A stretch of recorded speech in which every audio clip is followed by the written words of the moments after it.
Keep your confidential information classified with Adobe Acrobat. Use the Redact tool to select the information.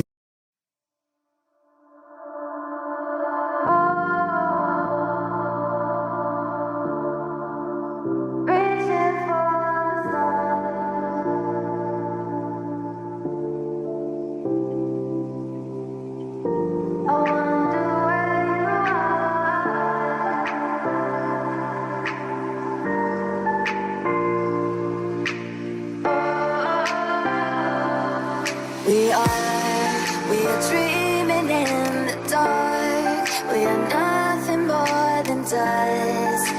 Search but you stay lost. We are reaching for the stars, but we're making this too hard. And I wonder where you are.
Brunch tomorrow? Pass. Farmer's market? Nope.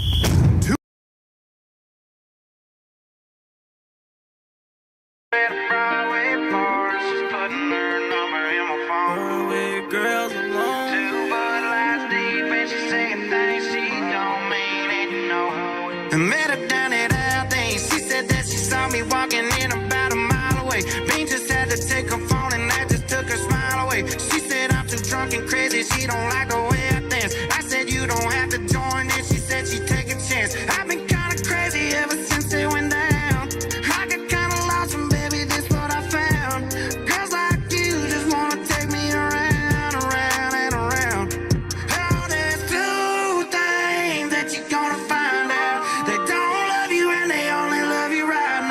If I was smarter, I'd have stayed my eyes at home and leave them Broadway girls alone. And Broadway girls alone. Broadway girls alone. They tell me, told me don't trust them. Broadway girls are trap. They owe me, they tryna finesse me. They see Will Morgan, they know that I rap. My horse is plush, it's turning me on. I jump on a horse, she get on the back. I went to the bar to go buy a drink. She listen to Pink, she told me she not a rap. I can't run out of money. The trenches love me forever, they treat me like Ed in London. Take her to poor, they ain't got a bag for nothing. The covers, boots, guitar, cigar, the bar. She riding a bull like car. She usually don't cool stars. Two things that you gonna find out. They don't love you and they only love you right now. If I was smarter, I'd have stayed my eyes at home and leave them Broadway girls alone. Broadway girls. Broadway girls alone. Broadway girls.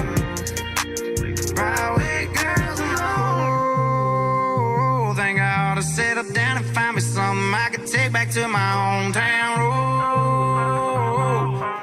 But I told them that I'm savage. They just tryna tell me that. Two things that you gonna find out. They don't love you and they only love you right now. If I was smarter, I'd have stayed my eyes at home and leave them Broadway girls alone. Two things that you gonna find out. They don't love you and they only love you right now. If I was smarter, I'd have stayed my eyes at home and leave them Broadway girls alone. Broadway girls. Broadway girls alone.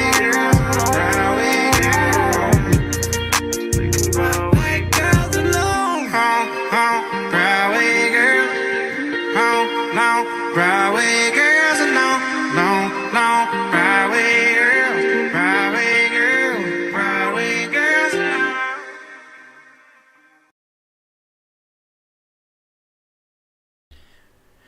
What's going on, chat? Yesterday I did somewhat of a lazier version of going over the trade deadline, and I had figured to myself, listen, it's not right that I half-ass the recap of the trade deadline for the Boston Red Sox. For them, it just wouldn't look like I'm being biased towards them if I gave them a half-assed review of the trade deadline. There will be videos brought out to you guys from the trade deadline and some of the trades that were made, but this stream is going to go into somewhat depth in each of every single one without me reacting to videos. So what is this now? The third straight stream in a row that we're doing on this channel here? W's in the chat for that. Holy shit. W's in the chat for another stream. And this might be the last stream that I do for a little bit. Unless, and actually, you know what? They kind of are starting to be worth doing the, what do you call it? Post-game live streams again. So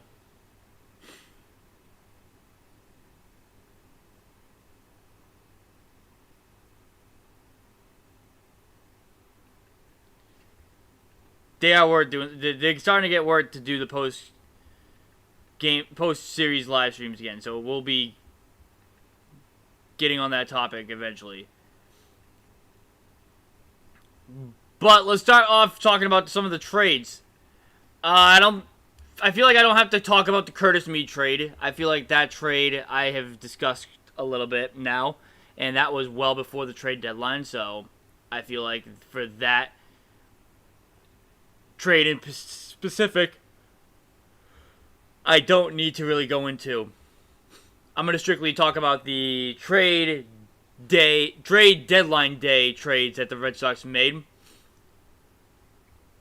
Because I think they made 3 trades. 2 of them I view that are realistically worth going over on a live stream and on videos.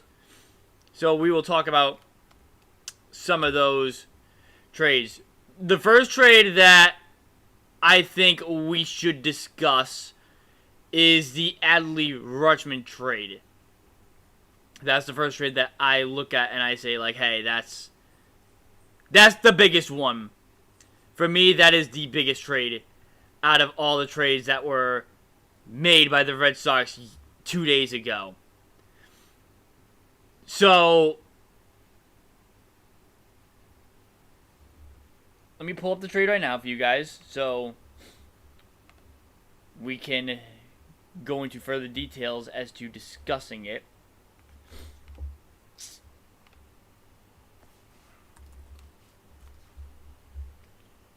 First of all, I gotta ask you guys, how's everybody's night going so far?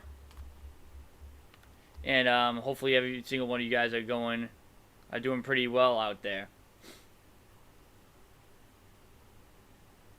That's what we'll do at some point. We'll react to that video I just saw. So, the Red Sox did end up making a blockbuster move, which is crazy to say. I mean, this guy's not really the same player as he once was a few years ago, but he's still a very good baseball player if you were to ask me. I think in terms of the catcher position, at least, I would quantify him as a big name player. Because if I look up best catchers in the game right now,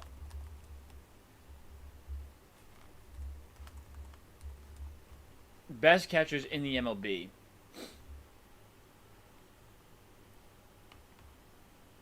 Some of the best catchers in the league, you got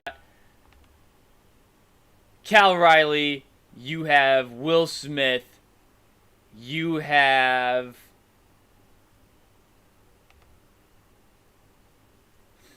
Hunter Goodman right now, but he plays for the Rockies though, so that one's definitely like, that definitely is one that I would have like a question mark.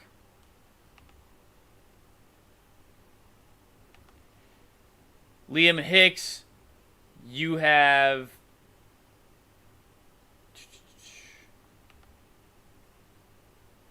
Muto's not really having that good of a season this year.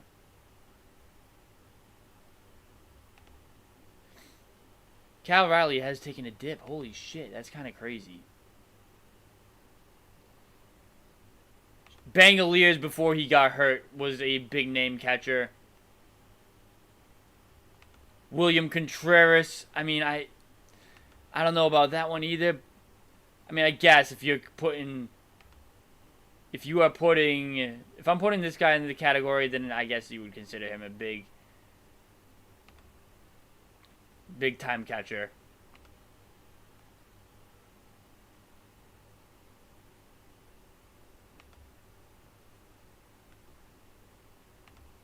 But Adley Rutschman. Adley Rutschman is one of the better catchers in the game of baseball. I honestly didn't even know he was going to be in trade rumors. I didn't see his name pop up one bit. I didn't think he would be available for the Sox, but like,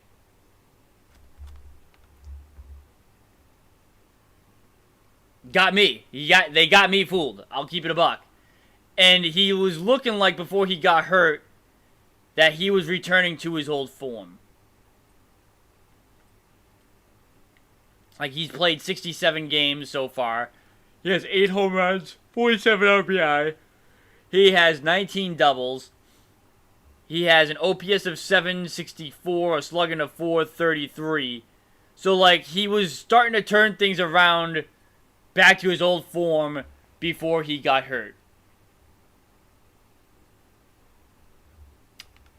And if you were to ask me, he is easily one of the best catchers in the game right now. Like he's in that, I would say, top 10 category. Like, that's where he like ranks.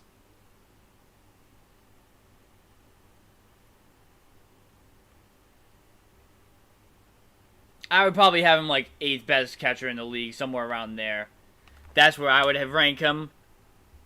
But it's a phenomenal pickup for the Red Sox.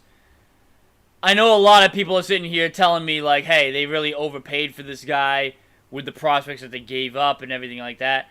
And I'll be completely honest on how I feel about the trade. So I'm going to pull up the Adley Rutschman trade, and it will show me the entire details, I believe, with what the Red Sox gave up in that package.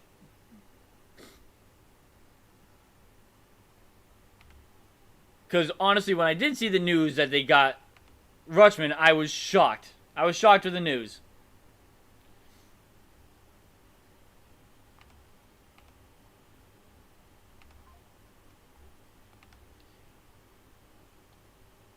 So the Red Sox obviously got Adley Rutschman, and they got catcher Jake Rogers in this deal. That's a...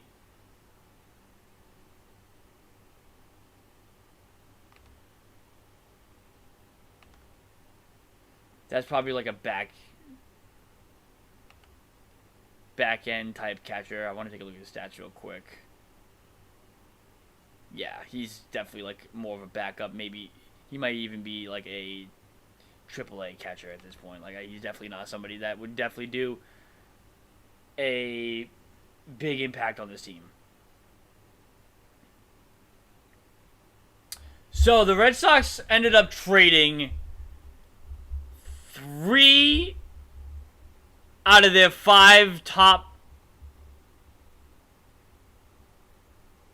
5 guys in their farm system.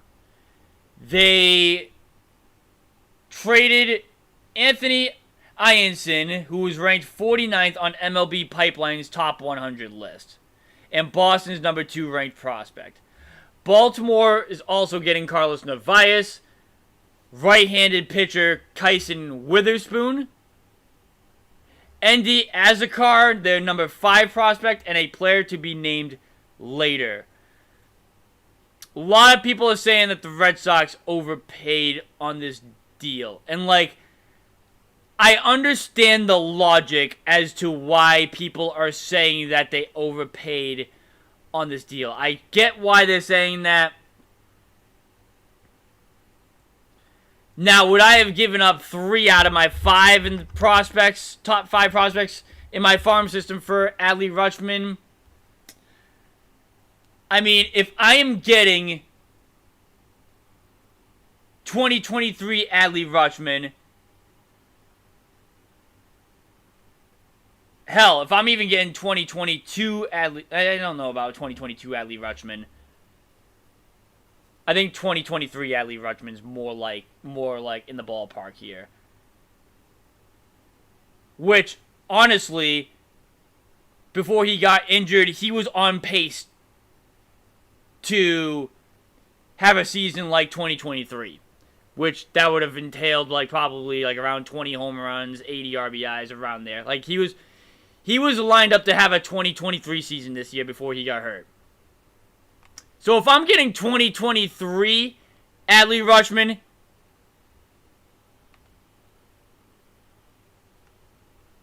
yeah, I could be sold on that.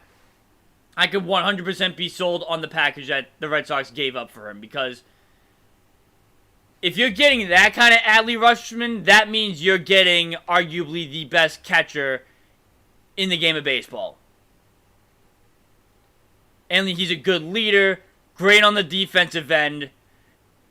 Like, somebody who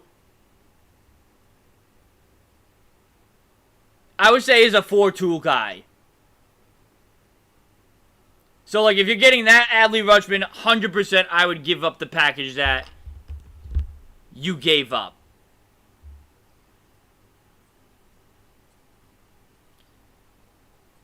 The big question is, are they going to extend him? That's a whole different thing. And, like, here's my thing. Okay, here's my thing.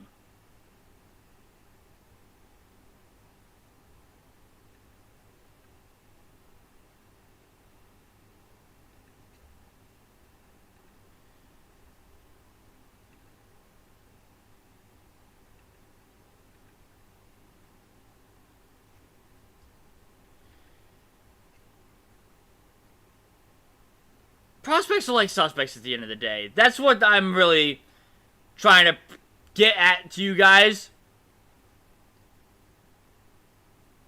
And, like, you're in a win-now situation. You should be going for it. Whether you feel like it's the guy or not, as a fan, this is what you want the Red Sox to do, right? Like, this is exactly what you want the Red Sox to be able to do.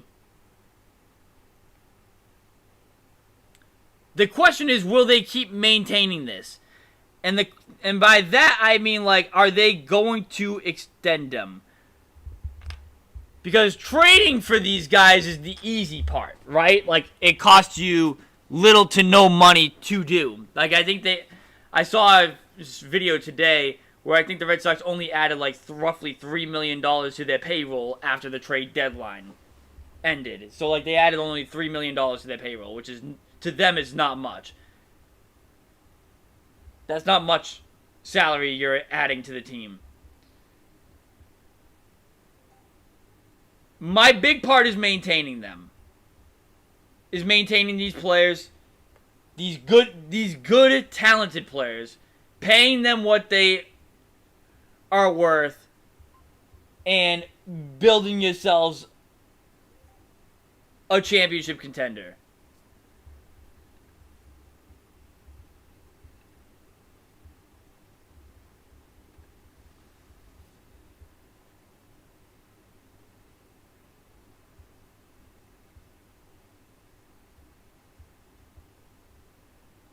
So, for me, Craig Breslow did a phenomenal job yesterday. I mean, Sunday, excuse me. He did. If you were to ask me, I think he did a phenomenal job. There was one trade that was very intriguing. We'll continue on to that. But Sunday, he made a move that was a Red Sox move. An old Red Sox move. He went out and he did that on Sunday by getting Adley Rutschman. And I like that. I like that for the Red Sox. Again, keeping the player long term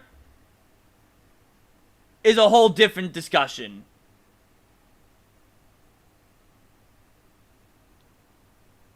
This, to me, was the biggest trade deadline. This, to me, was the biggest trade move that they've made since probably Kyle Schwarber. 28 years old, too. Really just entering the prime of his career, so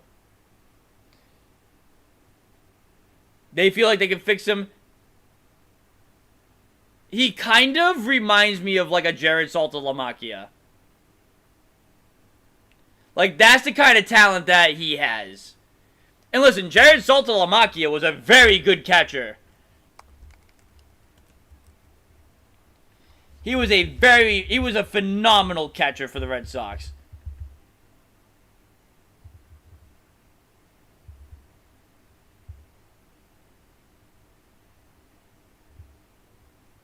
His best years of his career was actually with the Red Sox. So, and to be honest with you, he could even be his ceiling might even be better than Saltalamacchia's. Who knows? Who knows? His ceiling might be better. But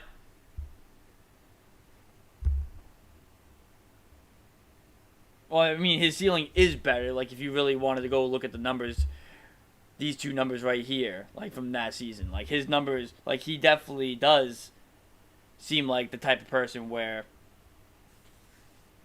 he could be better than a Saltalamacchia. But like when Saltalamacchia was here with the Red Sox, 25 homer guy, could drive in 60 RBIs.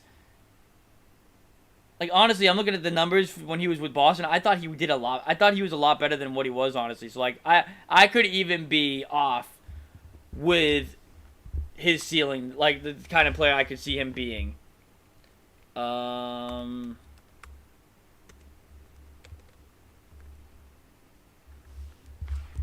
want to check something real quick. Could I see him being this kind of player?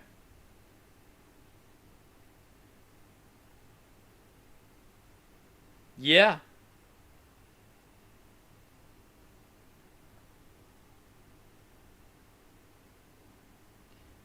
Honestly, like now, like I just went to Saltalamacchia to check Jared Saltalamacchia's stats.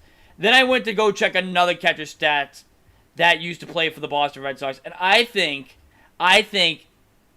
now looking at this player's stats versus Saltalamacchia's stats, I think Adley Rutschman fits this catcher comp better than Saltalamacchia, Jason Varitek. I see some Jason Varitek in him. I think there are a ton of similarities between these two players. Like, I think the talent level is the same. I think the ceiling for Rutschman is like right around where Varitek is.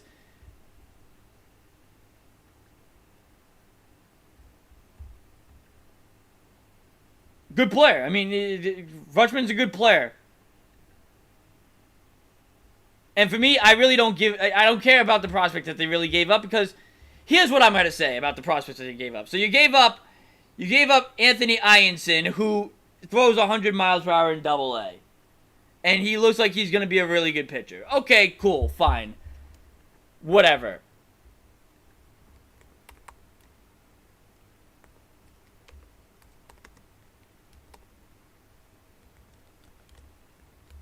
I want to take a look at Anthony Ianson. I want to see if it finds his stats here. Yep, okay. This year, Ianson, between Double-A and Single-A, he has pitched 68 innings. He has a 1.32 ERA,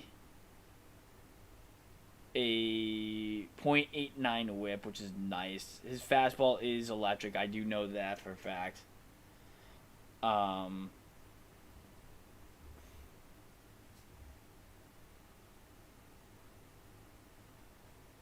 That was the guy who I think they gave up where I was like, I don't know, but like, here's what I'm going to say.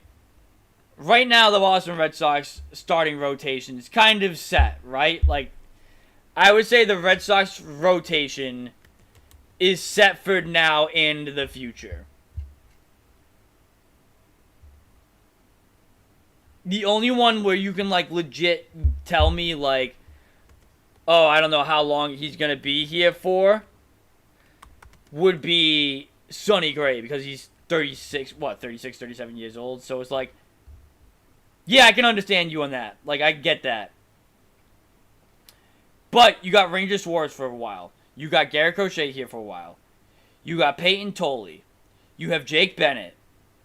You have... I mean, if Sonny Gray's here for another 4 years, I mean, then no problem, right? Then absolutely no problem.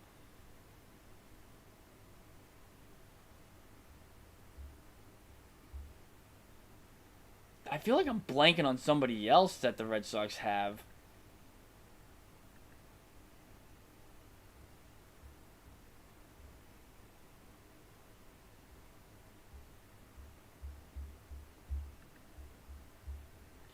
I don't know. But you get what I'm saying. I just named you 4 starters that are going to be here for a while. I just named you 4 starting pitchers for the Boston Red Sox that are going to be here for a while. So really, you kind of have a logjam at the starting pitching farm system. So, like, if you had to give up some of them, I mean, you have to give up some of them. This is something that I hated the Red Sox doing, was hoarding these prospects when they can go out and spend a few prospects to get a bona fide good Major League Baseball player. Like, that's been a criticism, like, I've been giving front office for a little bit now. And they did that yesterday. They gave up the number 2 prospect in their system, 49th overall. They gave up their second, third, and fifth.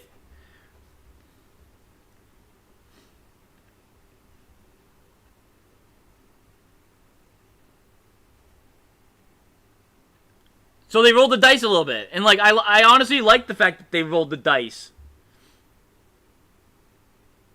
on some of those guys. And honestly, guys, they've been developing pitching pretty decent. So, like, again, Jake Bennett's a pitcher that they have up right now that, like, nobody thought was going to be who he has been.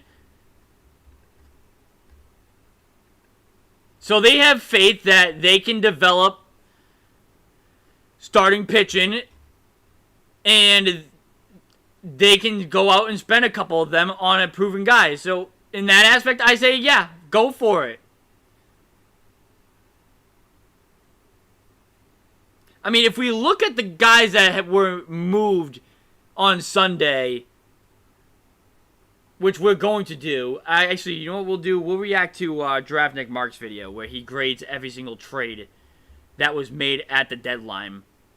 And that will be where I can continue on with that point. But I liked the move for the Red Sox. I thought it made sense for them.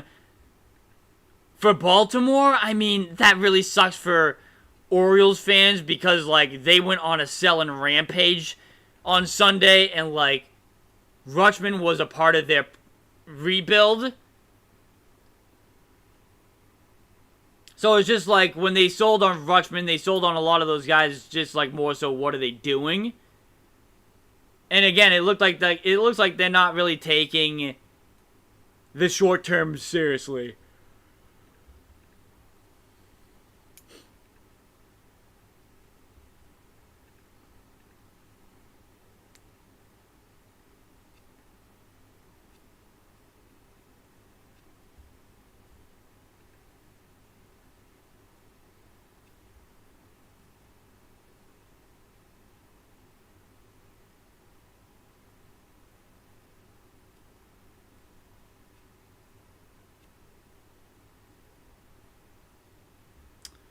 Let me go to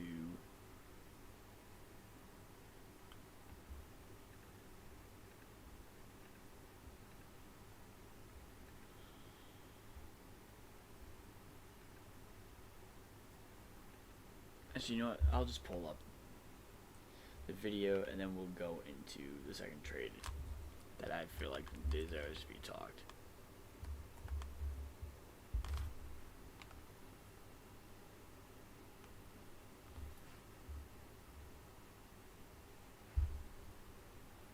I mean, Tarek Skubal was definitely the biggest trade that was made. I might save the video that he did on just the Adley Rutschman trade for a reaction video. I might save that one for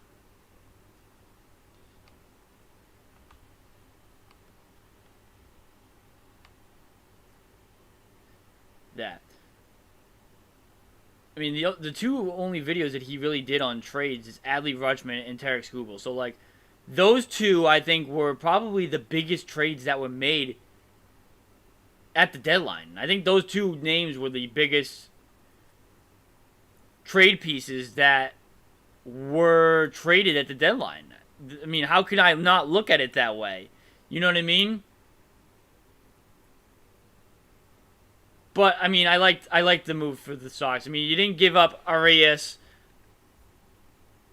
in that deal, so, like, that's perfectly okay.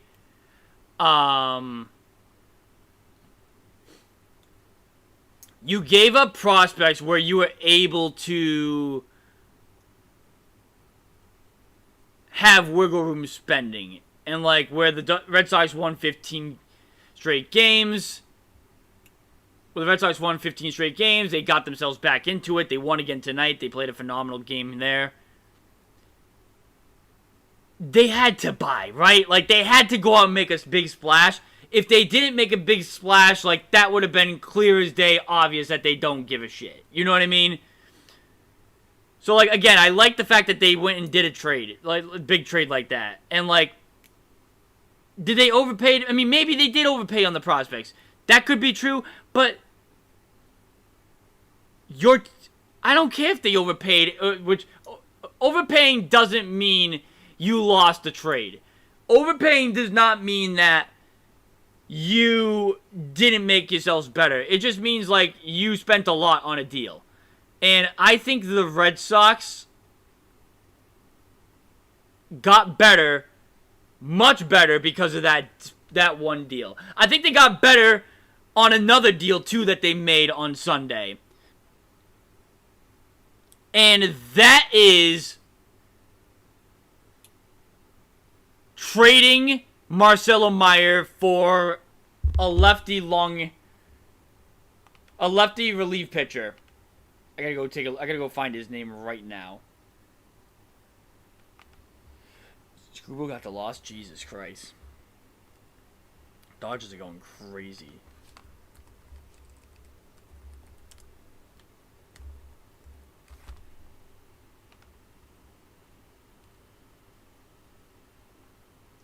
The other trade that the Red Sox made that I feel like deserves to be talked about is they traded Marcelo Meyer to the San Francisco Giants for Eric Miller. I honestly, hold up 1 second, chat, before we continue on to this trade. I need some music played in the background for this one real quick. I need some music played for the background for this one real quick. Because I have to say, right now, to the people who were trying to tell me in 2022, before Bogaerts was a free agent, that it's time to let him go because Marcelo Meyer is going to be the next face of the Boston Red Sox, and that his ceiling is higher than Xander Bogaerts' ceiling will ever be. To those people,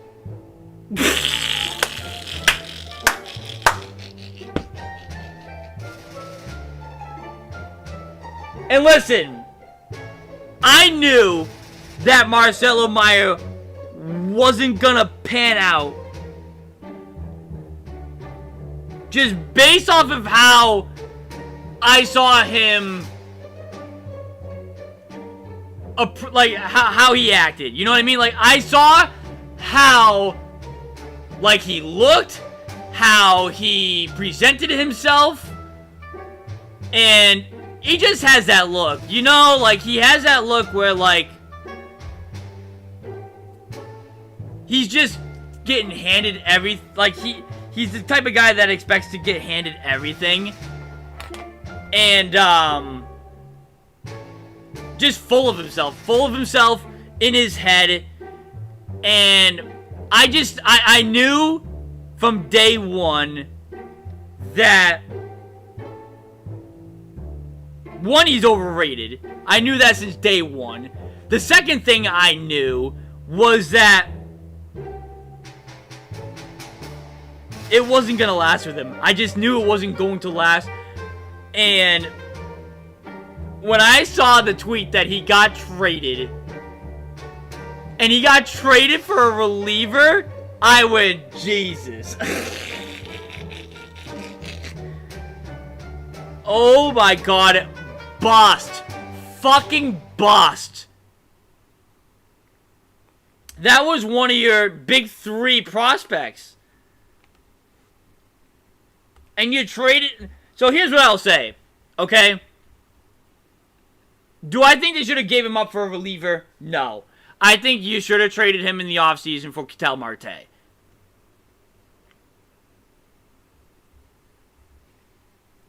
But I think internally, like in the clubhouse, and the chemistry, I think, got better with him gone. That was a guy where I saw, like, oh, like, he thinks he's the hottest shit. Like, he thinks, like, he's really all that, but in reality, he hasn't really done anything yet. Like, you know what I mean?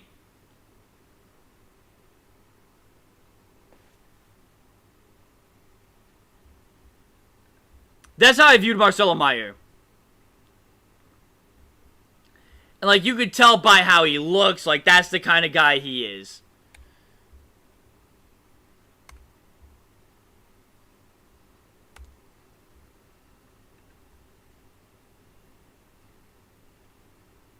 And I just think it's hysterical that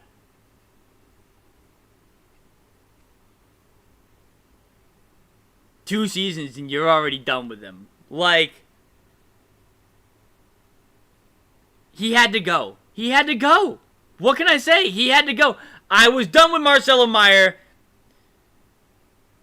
before the trade deadline. I was already done with him. I already called him a bust. And honestly, I still do call him a bust. I think... Wow, is it crazy for me to say that I think the Red Sox won the deal?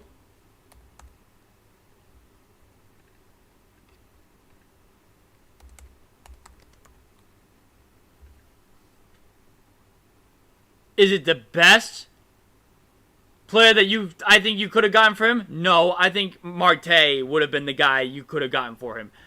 But I do think that the reliever that you got is a good pitcher.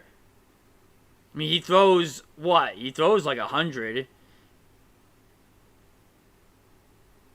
276 ERA. The walks in his per inning isn't good, but like his stuff is pretty decent.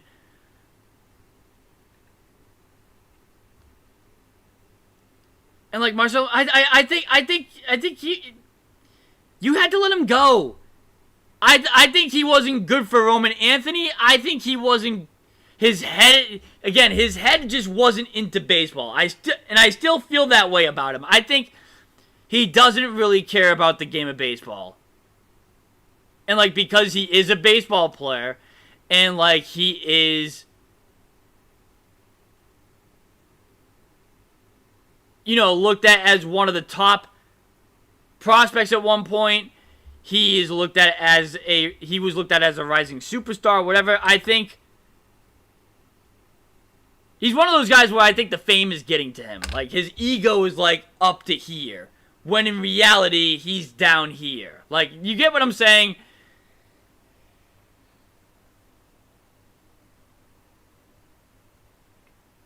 So I just think like you needed to move on from him. I think you needed to move on from him.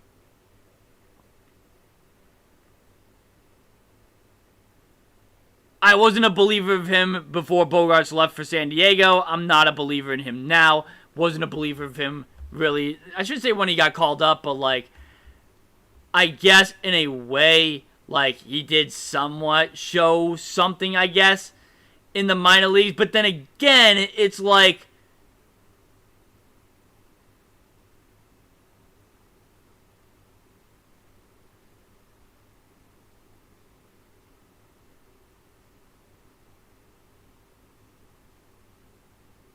I don't know.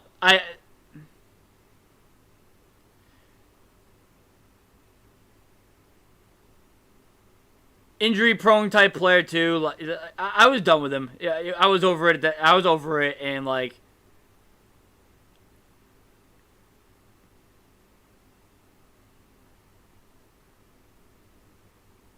I just think at best he would be a mid type player. Like, that's what I think at best he would be.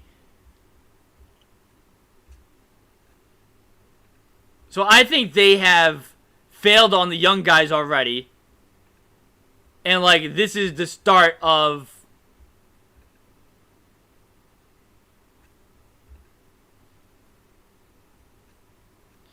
shouldn't say them getting rid of the young guys, but this is definitely like the start of them noticing, like, this is not good with our young core. You get what I'm saying? Like, this is, like, the start of that.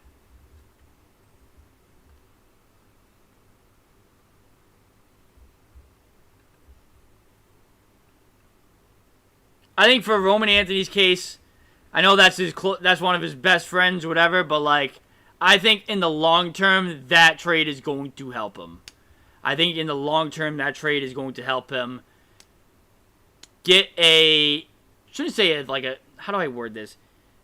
Get his mentality right and to get his mindset into baseball. So I just think Marcelo Meyer was a bad influence on him. That's what I think. And like he had to go. So those are the two trades really that I think were worth talking about and going into depth with. Where's my hat? I need my hat because my hair is going crazy.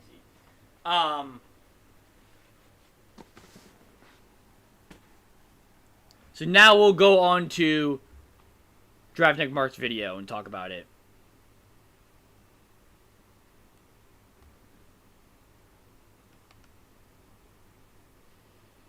Meyer was asked about the trade too, and he said he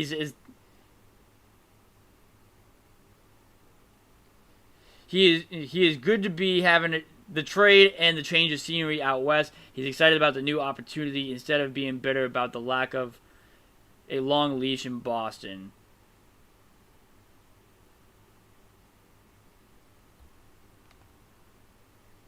About a lack of long leash in Boston.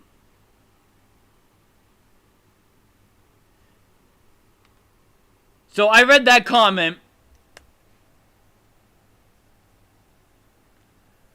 and I said to myself, so you wanted the organization to bend backwards for you when you're out here and you're caring about the off-field stuff, banging every chick in Southie and everything else like that, going out to party and not focus on your game.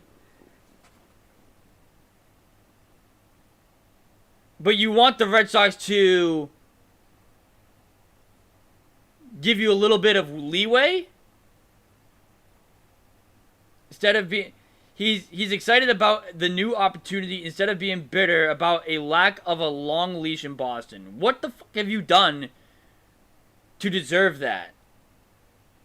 Again, you care about the off-field stuff more than you do the on-field stuff. Like every single night you are in Southie with a new chick or whatever. Not focusing on getting back on the field. Not focusing on improving your game. Nothing like that. So it's just like, how long of a leash did you want the organization to give you? Now again, don't get me wrong. I feel a certain way about the organization right now. But like, with you, I agree with them on this. I can't defend a player here. I cannot defend a player here.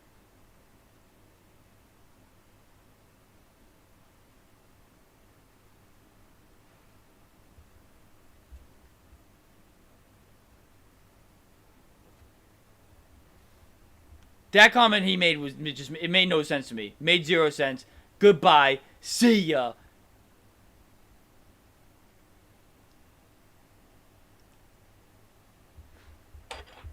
What am I saying on the podcast about JB? Yeah, get the fuck out. See ya. Bye-bye.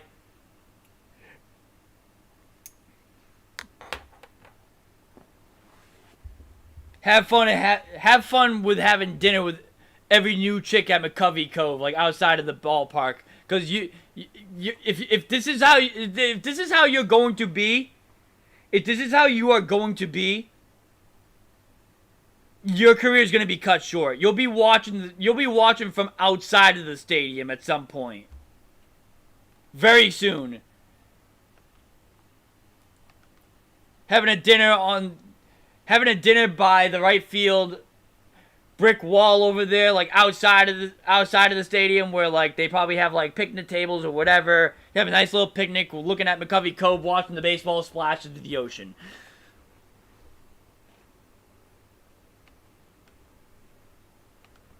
I'm glad to see him go. I'm glad to see Marcelo Meyer gone.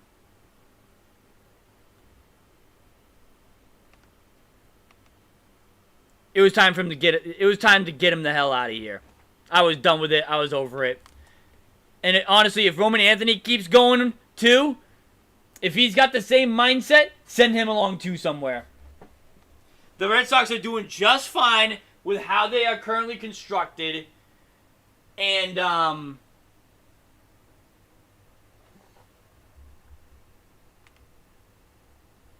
Red Sox are doing just fine with how they're currently constructed. If you need to go into free agency and get yourself some superstar talent, to replace some of these young guys, whatever, do it. But hold on a second. I'm gonna grab a soda real quick.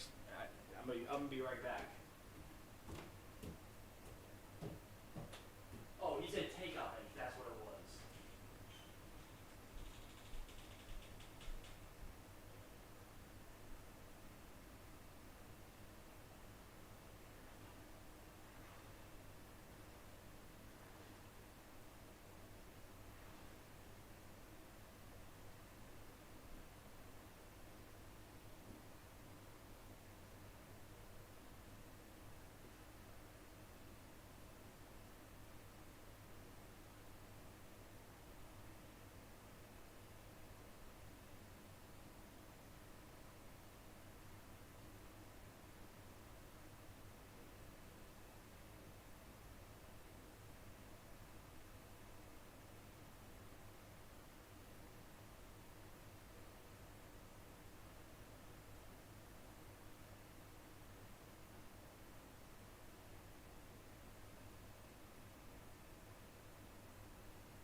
Bye-bye. See ya.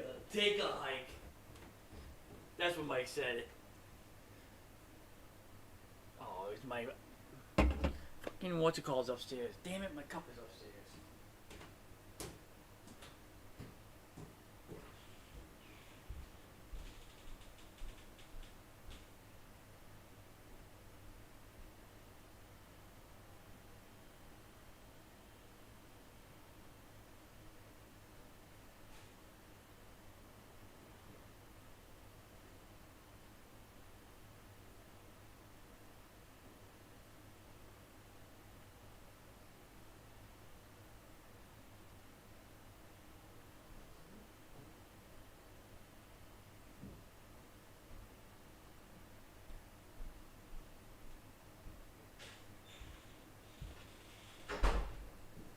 You're gonna get eaten alive if you keep saying dumb shit like that. I mean, he will. He's already saying dumb shit. Like, here you go. Alright, let's get into Draft Nick Mark's video. Because I'm not going to do a reaction video on this one. So we can do this. We can watch this one live.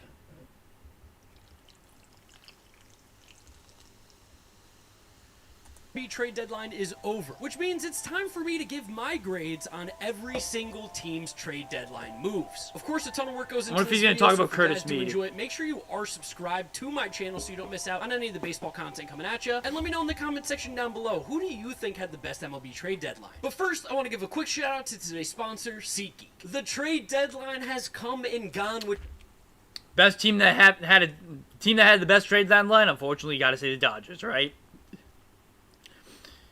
They got Skubal for literally nothing. Zippo.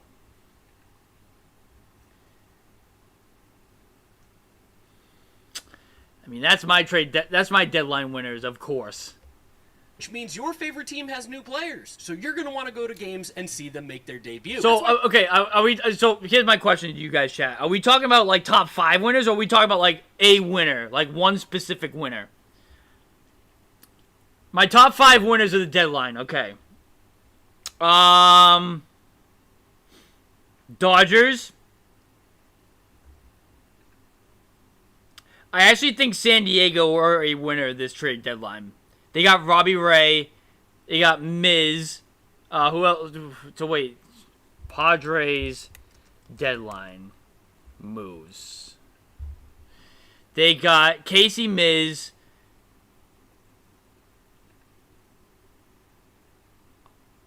Hunter Stratton, and Gage Workman, an infielder, and they got Robbie Ray. They had a nice little deadline. I think San Diego is a winner this deadline. They kept their leverage bullpen arms. I think San Diego won the deadline. I think the Dodgers won the deadline. I actually think the Red Sox won the deadline too. I do. I do think the Red Sox won the trade deadline too.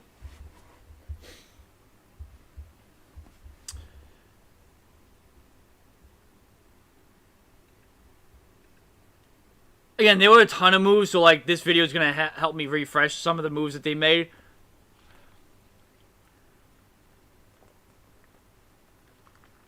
I'll tell you what, Detroit was a loser this trade deadline.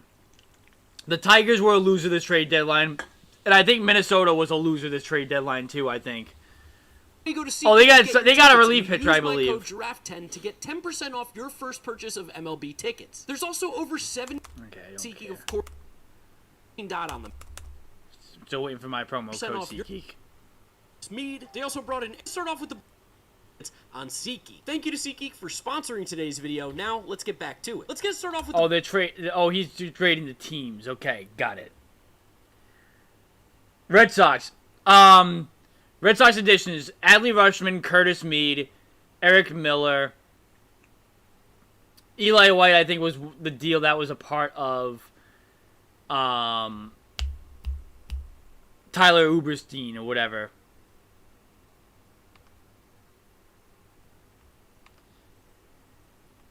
If I'm not mistaken correctly, but whatever. Anyways. Red Sox trade deadline B+, A-. I would say a B+. I would say a B+. If they got like a superstar name, I think it would have been an A+. But I'll give him like a BB+. Boston Red Sox. The big moves were bringing in Adley Rutschman and Curtis Mead. They also brought in Eric Miller, Carlos Gutierrez, Jake Rogers, Eli White, Jahmai Jones, and Brett Harris. Adley is obviously the big piece of this deal. Curtis Mead was supposed to be a big piece of the deadline. He got hurt already. I'm not going to penalize them too much for that. Overall, I thought it was a strong deadline for the Red Sox. I'm going to give them a B+. The catcher position. Yeah, him and I was spot on.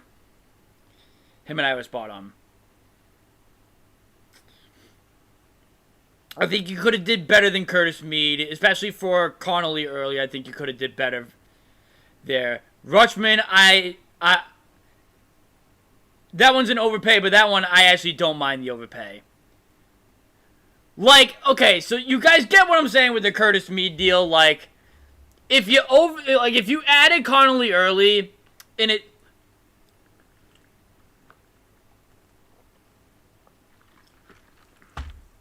You know what? I'll even go a step further.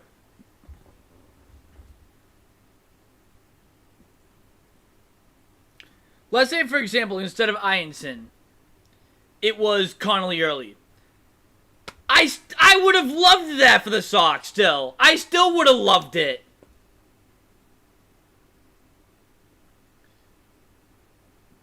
Because Rutschman went healthy. And when he's on, he is a star player. He is. He's a star player. So, like, if you added early in for Rutschman instead of Ianson, I would have said, fuck yeah, nice, good shit. Curtis Mead doesn't move the needle for me. If it was for, like, Luis Garcia Jr., like the Yankees got, that would have been one where I would have been like, probably, okay, cool. Who's CJ Abrams, like a big name like that, I would have been like, yes, good job, bravo. Curtis Mead, to me, is just not a big name. But yeah, I give the Red Sox a B+.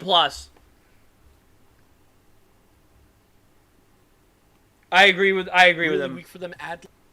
piece of the deadline. He got hurt already. I'm not going to penalize them too much for that. Overall, I thought it was a strong deadline for the Red Sox. I'm going to give them a B+. The catcher position's been really weak for them. Adley is one of the best catchers in the game. I know he's coming off of a wrist injury, which can be scary, but defensively, he's fantastic. At the plate, he's above average. I think this is a plus player for the Red Sox to bring in. He's a switch hitter. They had to pay a little bit of division tax, but he was one of the biggest names and best players moved to the deadline. Eric Miller's a good left-handed reliever, and even a guy like Carlos Gutierrez is in their farm system. I think he's ranked like 15th right now. Bunch of depth pieces, solid deadline overall. The team they made the big trade with, the Baltimore Orioles, brought in a lot of prospects. I'm not going to name everybody. Anthony Ianson, Endy Azokar, Kyson Witherspoon were the big ones brought in from the Adley trade. Michael Witherspoon, I'm kind of questioning on that because, like, what does he have, like a 5 ERA?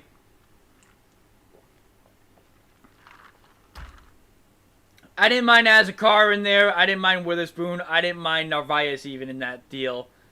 Ianson was the one where I went,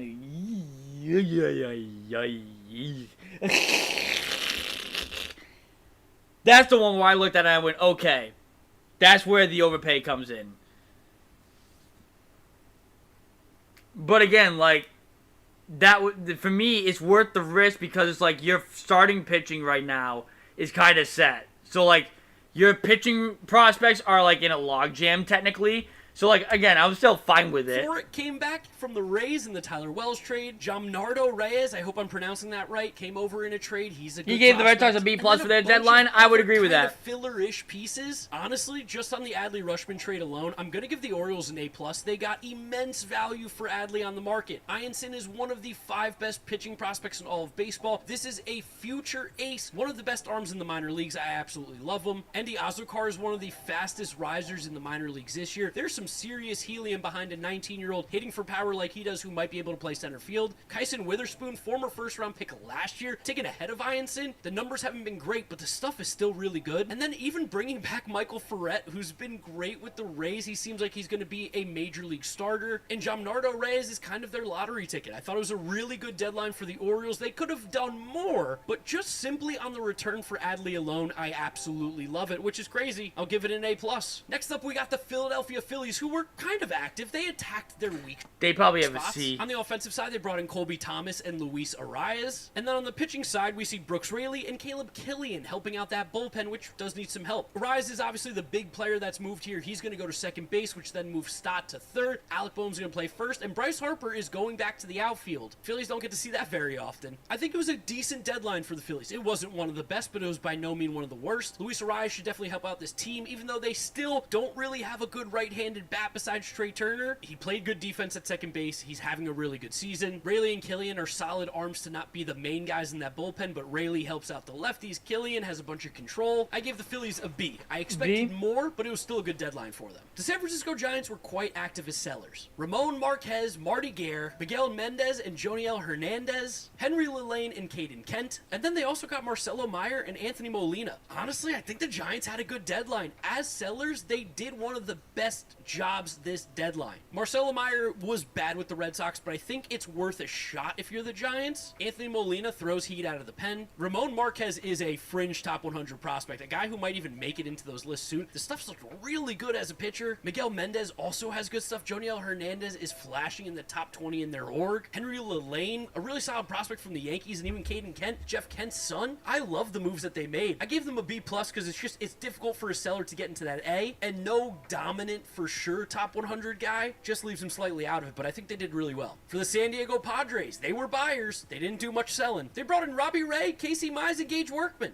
They needed starting pitching. They got starting pitching. Casey Mize has been great this year with the Tigers as long as he stays healthy. That is a fantastic pickup. Robbie Ray, good depth arm. I mean, they get to make their rotation so much better, and if guys come back from injuries, and Michael King pitches more consistently, it's a solid rotation. I think the Padres did a lot to make their team better, especially with the bats starting to wake up. Padres are probably going to be a playoff team. This is not someone that I had a lot of faith in going into the year, but now with how the roster looks and how the rotation looks, it's way better. Gage Workman's even a great depth piece for the offense. I gave the Padres an A. AJ Preller is always aggressive. He did it again, and I honestly thought they were all good moves. I thought an A- minus for them, Selling, honestly. and honestly, I thought it was a solid deadline for them. The big piece, of course, is going to be Jose Soriano. They moved some prospects to get him, but they have a ton of control over Soriano. I think he's going to be great there. The stuff is really, really good, and the fact that they're able to get him out of the Angels, give him some real pitching development, I feel like we're going to see a great version of him. They also grabbed Spencer Arrighetti from the Houston Astros. Good starting pitching depth, something that they kind of were lacking. And then they brought in a ton of prospects, guys that I want to name. Dasan Hill, John Klein, Damori Pena. They brought in Bateman and Southacene in the Kevin Gausman trade, who are not going to be big names, but they will play at the major league level. And Josh Smith was a good pickup too from the Rangers as just another major league player. This very much felt like a retooling, not a rebuilding, and I love that from the Blue Jays. I'm giving them a B+. The Los Angeles Angels, they finally did it. They sold. Can you believe it? I kind of can't, but I also kind of love their deadline. I'm going to be really nice to the Angels, so Angels fans, get ready. This is a rare one. I love getting Arjun Namala. I thought that was great. I am a huge fan of him as a prospect. Truthfully, was surprised to see him go. Not because Jose Soriano wasn't worth it. I just didn't think the Blue Jays would trade him. Namala's really good. That's a future shortstop for the Angels. They brought in Jacob Cozart in the Joe Adell trade, which he's probably just going to be a major league catcher. They got Mo Ballesteros for Ryan Zefferjan. I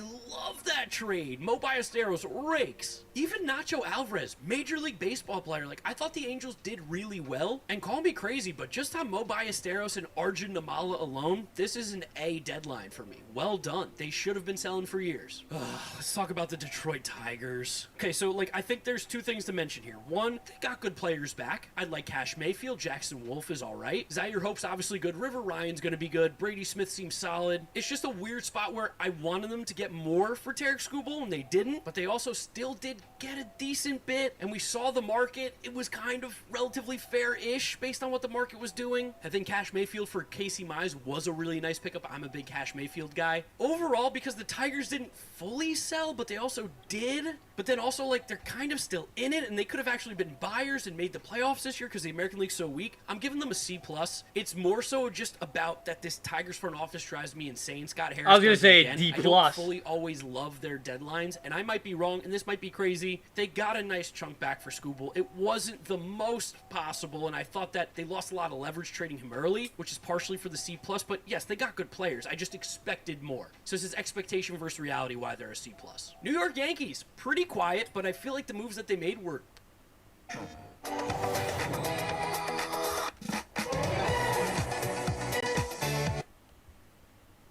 decent. I like Luis Garcia Jr. a lot. I think he's going to be awesome. That's a in great Yankee Stadium, pickup for and them. They have control over him next year. And then with Elliot Ramos, they have control over him until 2030. Like, yes, they gave up some good prospects, but I like these moves a lot. Elliot Ramos loves going to opposite field as well, which is perfect for Yankee Stadium. Luis Garcia is going to hit a ton of home runs. I wanted the Yankees to do more, like they didn't address catcher. I wanted them to get more pitching help, either on the starting rotation or bullpen side somewhere. It wasn't a necessity like catcher was, but overall, I give the Yankees a B-. I think this was a solid enough deadline. I like the acquisitions that they made, and they have control over these guys. Keeping in the American League, the Cleveland Guardians are up next. Joe Adell was brought in, Foster Griffin, Nathaniel Lowe, Craig Yoho, and Blake Perkins. This is the most Cleveland Guardians deadline ever. These are the most Cleveland Guardians players ever. I love taking a little bit of a flyer on Joe Adell. You didn't give up much to get him. In fact, you probably gave up nothing. It's more valuable to the Angels than it is you, the Guardians. And Joe Adell might get hot. The batted ball data is fantastic. He just has to make contact. He is positionless, and he is a right-handed DH, which kind of hurts his value, but it's perfect for what the Guardians need. Nathaniel Lowe, boom, left-handed hitting first baseman with some power. I think they're kind of not that interested in Kyle Manzardo right now as much as they previously were. Foster Griffin, yes, love this. Foster Griffin's really good, and I can't wait to see what the Guardians can kind of tap into him with him even more, because he's looked really good with the Nationals, and it's just, the stuff's not ridiculous, but he's pitching really well. And even Craig Yoho, that's like, oh, that's such a Guardians reliever, and apparently they hired the guy who created PitchBot, and PitchBot loves Craig Yoho's changeup. It grades extremely well. That's a match made in heaven. Blake Perkins, backup outfielder. It's a good deadline, B-.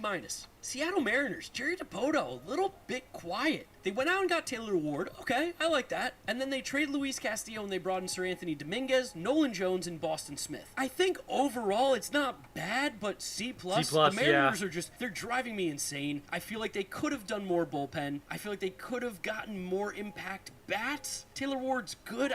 The Mariners are missing any sort of juice. I call them like they're low T. They've got low testosterone. This team is incredibly underperforming. It seems like they've got no juice. I want to see more from them in these trades. It kind of feels like their season is just kind of like, yeah, okay, you're hanging around. C+.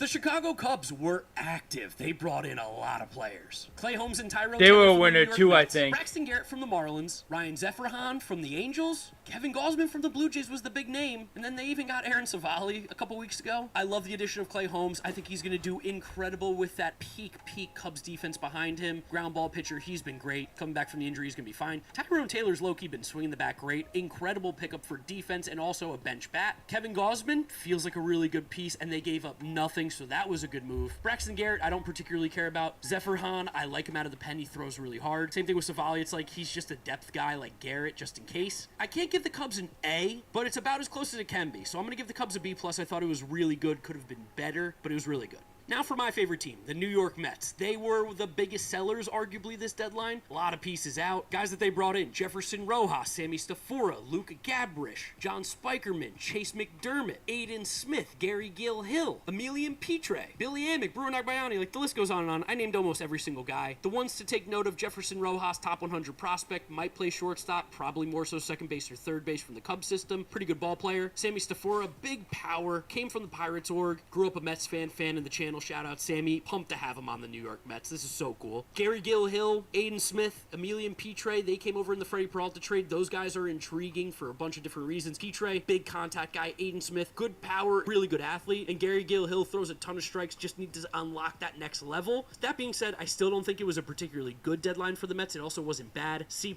When you're sellers and you're selling so much, I wanted to see a little bit more. We got one top 100 guy. Hope they prove me wrong in the future with the development. There's a lot of projects here that the Mets traded for. Tampa Bay Rays are up. Not too many moves. They brought in Liam Hicks, Freddie Peralta, Tyler Wells, Jack Sawinski. Liam Hicks and Freddie going right into that Peralta. rotation. I think he's going to be just fine. Get him out of New York. Seems like it was hurting his mental side of things, which then played into how he pitched. Liam Hicks was incredible with the Marlins this year. He has been mashing. He's been an RBI machine. He's going to go behind the dish, which he's not particularly good at, but if anyone's going to fix him, it would be the Rays, and he puts the ball in play a ton, which the Rays love. He's going to drive in a ton of runs in this lineup, just makes that lineup even deeper. Tyler Wells is a good bullpen arm that I bet you they eventually turn back into a starter. It's not the best deadline, but it's definitely good for a team that's competing for the AL East. The Rays don't buy heavy, but they bought the right guys. B-. Miami Marlins, a little bit of a soft sell, soft buy deadline. Braden Taylor, Jacob Kisting, Adrian Santana, Jonathan Long, Jace Beck, Victor Vodnik, Brandon Bedoya, I think, Hyung-Sung Lee, and Brian Sanchez. None of these names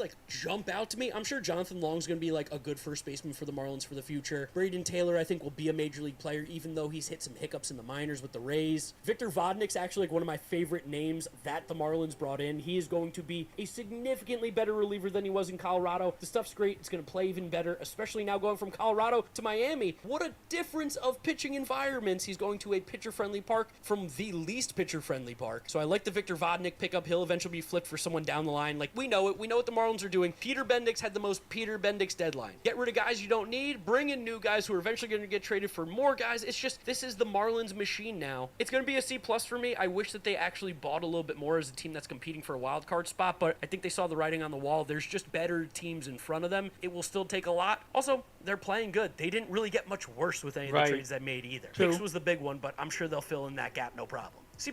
The Washington Nationals. Sellers. They were sellers. They made one buy. Connolly Early was a great sell to buy move. That's the best move that they made this deadline. Yeah. And then they really just kind of took some volume shots at prospects. Josh Hartle, Will Dion, Kendeglis Virguez? I can't be the right way to say it. I like Giovanni Cruz from the Yankees. He throws absolute shed. Looks like he's going to be a good reliever. Same thing with Jack Siebert and Ben Grable. Look like good Yankees prospects. Jake Bird even, capable major league reliever. The Nationals definitely got worse at the major league level right now for this year, which I don't love for a team, again, that is technically competing for a wild card spot. But when you can flip Curtis Mead for Connolly Early, bring in some of the prospects that they did, I can see the vision for the Nationals. It was a soft sell, not a complete full sell. So for me, another B-. I feel like a lot of teams did well this deadline. Nationals are definitely one of them, even though I wish they bought. Now, one team that did not do well, the worst trade deadline, honestly, out of any team, the Cincinnati Reds. What are you doing, Cincinnati? You just let Brody Singer stay, you let JJ Bleday stay, you almost didn't sell off of anybody? What in the world is going on in Cincinnati? That organization is a complete and utter mess right now. They brought in Juan Brito and Alejandro Rivera. I don't want to talk about them much. This was a disturbing and embarrassing trade deadline by a team that has no playoff aspirations this year. This is the biggest F that there is. That was horrible, disgusting, bad F. For the Pittsburgh Pirates, very active. They basically just got a completely new bullpen, and for a team that again is on the fringe, on the outside looking in, They had a nice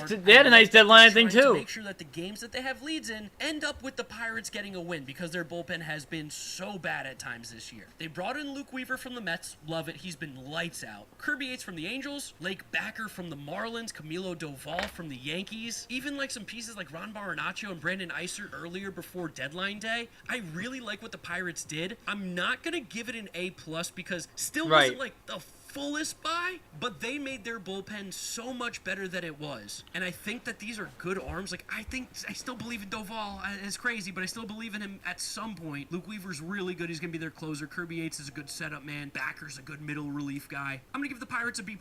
This is a super disappointing deadline to me. The Milwaukee Brewers. Antonio Senzatella, Dustin May, JoJo Romero, Bo Naylor, Colton Gordon. They had Lance McCullers. I think they DFA'd him. I don't love this, especially because you let the Dodgers get Tarek Skubal for a trade package that you could have beat. I felt like there was other arms out there that they could have gotten. I'm sure Dustin May's going to turn into a demon there, and JoJo Romero and Senzatella are going to be great out of the pen. But I don't like what the Brewers did. They needed another bat in this lineup, specifically at third base. It wasn't enough. This is not a buy. This is not a team that tells me they're actually actively wanting to win the World Series right now. And maybe that's not the way the organization needs to operate. Maybe I'm wrong here, but I hated the Brewers deadline right now, and especially seeing the Dodgers get Skubal when I thought you could have beaten the package and still been okay. I'm going to give the Brewers a D. I want the Brewers to win the World Series. They are the best chance at beating the Dodgers, and this doesn't mean that I don't think that they can. I still think they have the best chance, but the distance became bigger. You had a chance to honestly pass the Dodgers, I think, with the good deadline, and they didn't do that. D. Colorado Rockies. They just got a bunch of dudes. I like Landon Vitterick. They got a bunch of dudes. Really fun stuff. Look at these dudes. Been there. Connor Norby. Let's see what he's got at the major league level. They're taking chances. They're trying to find toolsy guys here. We're not going to talk too much about their deadline because honestly, it wasn't impressive. I wish I saw them sell more, but also at the same time, I don't think anybody really wanted a lot of their players because the Rockies aren't particularly good. And I'm glad they didn't sell off of Hunter Goodman. That being said, I'm going to give this one a C-.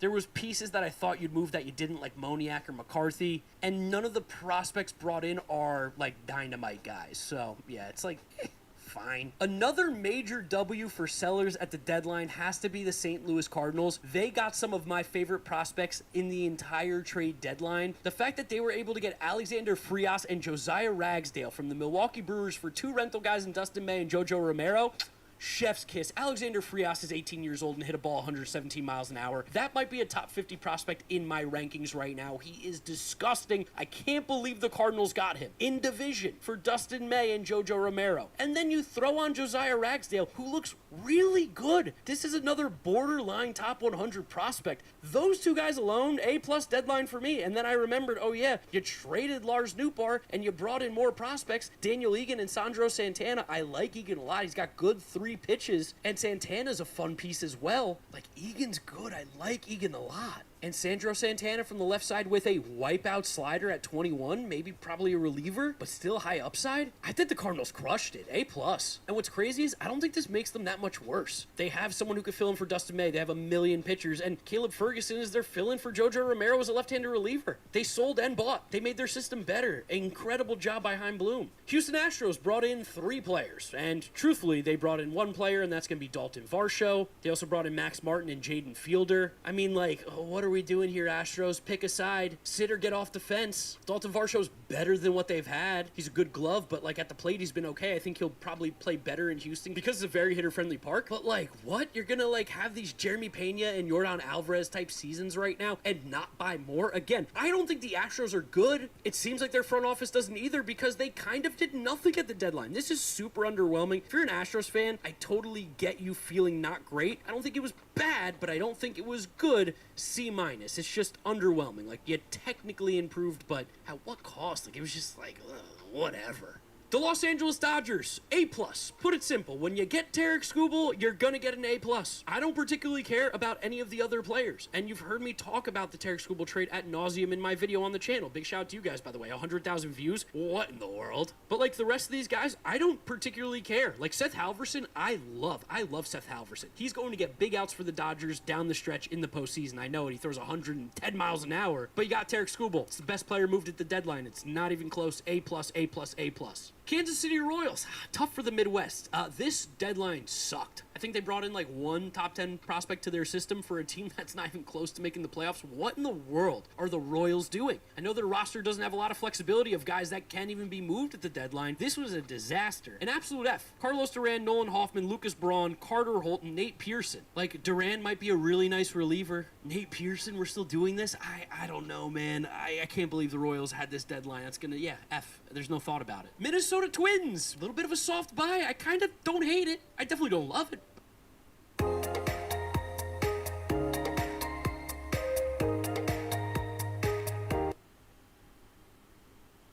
But I don't hate it. They brought in Jeff Hoffman, who's going to be their closer. Instant upgrade there. They brought in AJ Minter. Instant upgrade in the bullpen. Tommy Nance, I like as well. Bullpen definitely got better. Dean Kramer's a totally, like, whatever. I don't particularly care either way. I think this is a C-plus trade deadline. The Twins got better without really spending, like, too much. I'm surprised that they took Hoffman, especially because of the money that he's owed, and I'm assuming that the Blue Jays are going to kick in a little bit. I think we're still waiting on those details. That doesn't really change how I feel about the trade at all. I like it. They did get better. That's why I'm going to give them a C+. But I don't think that they did enough to be like, oh, the Twins, you're definitely going to make the playoffs. It's just the American League is so weak. I wish a team like Twins or even another team in their division like the White Sox really put their best foot forward and like took some home run swings. I don't think either of them did. So yeah, C+. And then for the White Sox, like I just mentioned, they brought in Brenton Doyle, Joey Bart, Huascar Brazoban, Luis Castillo, and Jose Urquidy. I like the Castillo trade. The money thing was kind of confusing to me. I was shocked that you sent basically almost anything despite paying Luis Castillo. I know the money doesn't become as crazy because you got rid of Sir Anthony Dominguez, but like I think Dominguez and Brazoban value-wise in terms of the bullpen, I might trust Dominguez more. Brazoban's been better. Castillo definitely helps with the rotation. They definitely need it. And Joey Bart is an upgrade at catcher right now. Good right-handed power bat. Brenton Doyle can help play the outfield, a little bit of platoon, play against the lefties. Urquidy, more starting pitching depth, but still for the White Sox, felt underwhelming for me. I'm going to give it a C+. I just don't think it was one of the best deadlines. Speaking of the worst deadlines, we're about to rip off like 3 of the worst. The Rangers get an F, obviously. Like, what are you doing? I know because you got sunned by the Astros and all of a sudden your playoff chances went down a lot over the last week. But like Adam Mako, Logan O'Hoppe, Chase Silseth, what is this? O'Hoppe has no value to me. Mako, I guess he'll be a 5. Silseth's a bullpen guy with no options. I don't know what the Rangers were doing. They didn't buy or sell.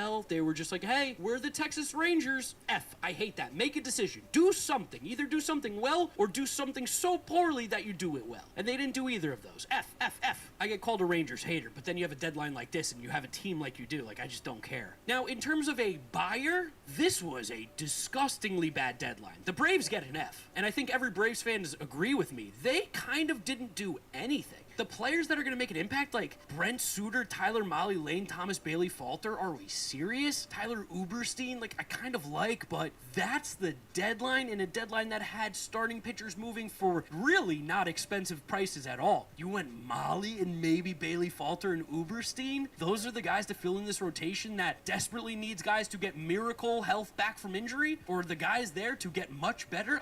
I don't get it. I really don't understand what the Braves deadline was. I think the Braves are a good team, but they didn't do anything to make their team particularly better right now. I think this was a horrible deadline, giving them an F. And then for the Athletics, they barely sold. I don't even really get the sells that they did. They get an F. Seth Johnson from the Phillies, Scott Blewett, Aiden Moffett, Ben Hansen, F. They just did nothing. This is a nothing deadline. You essentially made no trades. I like Colby Thomas's tools, and you trade him for another pitcher? Like, why are we trading for pitching? I don't get the A's. I really don't. That one made no sense to me. And then last but certainly not least, we have the Arizona Diamondbacks bringing in one guy, and that's going to be Lars Nootbaar. So for that, I have to give them a C+. I like Lars Nootbaar. You have a year of control over him as well next season. It's the same thing, though. Mike Hazen kind of just didn't do anything. And the Diamondbacks are playing really good baseball. I actually think they're in a spot where another, like, first base bat would have been huge. I wanted to go see them get a first baseman. Some more bullpen help. Even another starting pitcher. I know they're having guys come back from injuries, but it was underwhelming. I do like Nootbaar. It's not that I think he's bad. I think he was overrated at one point, and then people started calling him overrated too much, so he became underrated. So now he's underrated, but he's not like a game changer. He's a good baseball player. So yeah, Diamondbacks, like, disappointing, C+, because they technically got better. I'd love to know what you guys think about the trade deadline down in the comment section below. All right. Now I gotta find another Red Sox video to do, because that video was a lot different than I anticipated it to be.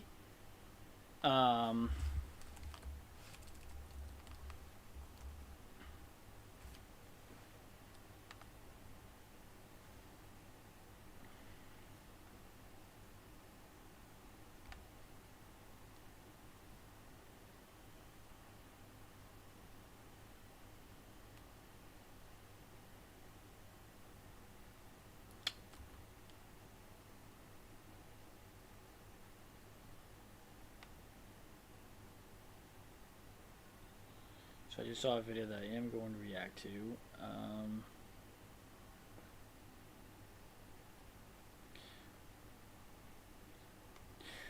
know what, we'll do Red Seat Radio's video because I want to see. Most likely, I am not going to do Red Seat Radio's analysis. There's just too many other videos that I am seeing that I would do. So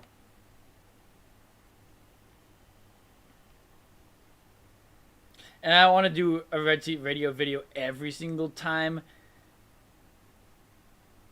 I do a reaction video for the Red Sox, so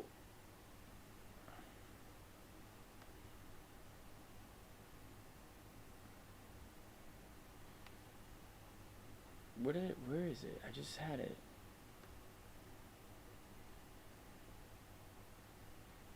Oh, Fuzzy. We can do a Fuzzy reaction too at some point. Fuzzy, whatever. However you say it. But we'll do Red Seat Radio first. That was one of the craziest days I can remember.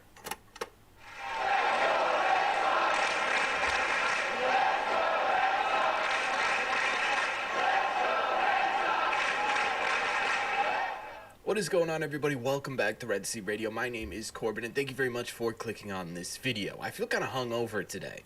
I was trying this morning to figure out when the last time the Red Sox had a deadline of this caliber, like in terms of players coming, players going, right? I can't really think of one.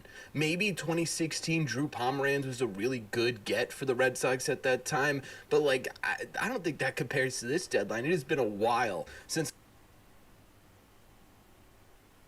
I mean, Kyle Schwarber in 2021, I would categorize as a good get.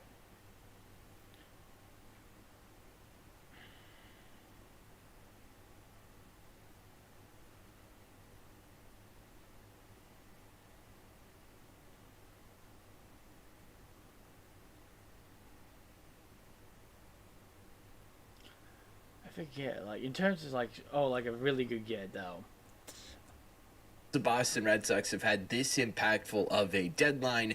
It was a flat-out wild day for this team, but wild and good are two different conversations. So what I wanted to do in today's video was sort of round this all up, talk about every single trade the Red Sox made, grade those trades, and ultimately talk about how I feel this deadline went for this Red Sox team. That's exactly what we're going to do, and we're going to start with the one trade I did not cover yesterday.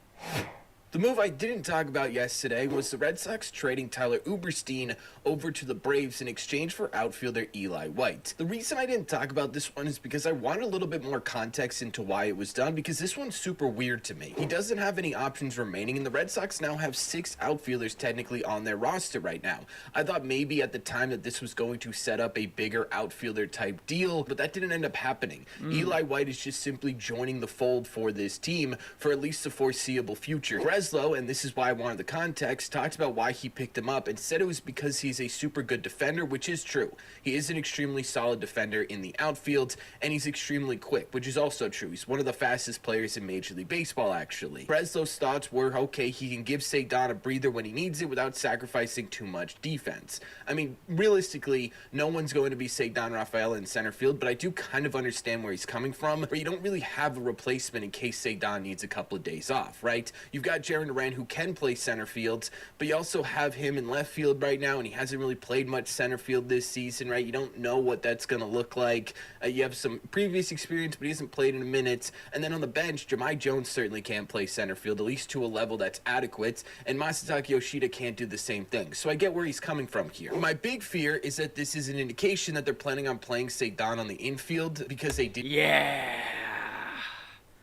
That would suck. Get a middle infielder, or another middle infielder, I should say, at this year's deadline. I think that's just sort of the cynic in me. I really do think that Eli White is going to end up just simply being a defensive replacement for a little bit for this Red Sox team. It's certainly not because of his bat. Over the course of 345 MLB games, he has just a .212 average with a .270 on base percentage and a .353 .3 slug for a 623 OPS. Like, you didn't get this guy because he's going to tear the cover off the baseball. He's a little bit better against lefties, but still nothing like, oh my God, he's going to be a lefty masher for this Red Sox team. Overall, I would give this trade like a C, maybe. I sit here and I could see White end up having a pretty short stay in a Red Sox uniform, kind of the definition of a stopgap, if you will, until some of these more impactful pieces come back. Honestly, he may not even survive a guy like Isaiah Kiner-Falefa coming back from the IL. What I'm more curious about to see is how the roster moves look like with this move, right? I thought maybe we get some initial roster moves last night, but you're looking at Eli White and you're like, okay, well, can you have 6 outfielders on this roster, right? Jahmai Jones has been really solid with this team. Is that a guy that you're willing to DFA for Eli White? I don't know. Right? Moss has been pretty solid for you lately. Andrew Monasterio needs to be on this team because he's like the only player right now who can play shortstop, so he's not going anywhere. Anthony Siegler went through that kind of tough spell. He's been a little bit better lately. I don't know, maybe that's the guy you option, but he's also been such a spark to this clubhouse. Do you want to mess with that right now? You got Nick Sogard on the bench, but again, you only have so many limited middle infield options at the moment. Is Sogard a guy that you really want to option down? Someone's got to go here, and I don't know who it's going to be. This is going to be an incredibly interesting next 24 hours for the Red Sox, but this feels kind of like a meh trade, right? Like, okay, yeah, it's not going to be great. So I don't think it's going to be bad either. I just don't think this is going to be an incredibly impactful one. The Red Sox traded 2 players that had previously been touted as legitimate young cornerstones of this Red Sox franchise at points. Traded Conley early for Curtis Mead, which was still an overpay for sure. Right, I don't think anyone's denying that the Red Sox overpaid for Curtis Mead, but the one thing I want to point out about this trade is when you take a look at the rest of the trades that were made at this year's deadline, can you name another right-handed power bat that got moved at this deadline that was having a better season than Curtis Mead? I mean, Joe Adell got moved, was a huge ceiling in terms of home run production for sure, and does play some pretty good outfield defense, but he also has a sub-700 OPS this season. Like, it's not like that guy's definitively better than Curtis Mead at this point in time. There were some good lefties moved for sure, but there weren't many middle infielders moved, and there weren't really any right-handed power bats that play middle infield moved at all outside of Curtis Mead. So you sit here and you're like, okay, the Red Sox overpaid for this guy, but he was also one of the only real available right-handed power bats on the market at this point, right? And I don't think Conley early alone could have gotten Zach Neto, so I'm not entirely sure if that's a conversation that we can have here. If Curtis Mead didn't break his wrist on like the 5th pitch he saw in a Red Sox uniform, I think this would be considered an absolute home run for this Red Sox team. Unfortunately, we do have to consider that, right? If Mead gets back by the end of the season, I think this could end up being a really good trade for the Red Sox, but more than likely, we're not going to know the value of this deal until you get a couple of years removed from this deal. You're not going to know whether or not you traded too much until you compare, okay, over the next couple of years, was this Curtis Mead turnaround legit, or did you just... Yeah, but I sit here and I'm like, well, you could have packaged early, you could have packaged Meyer,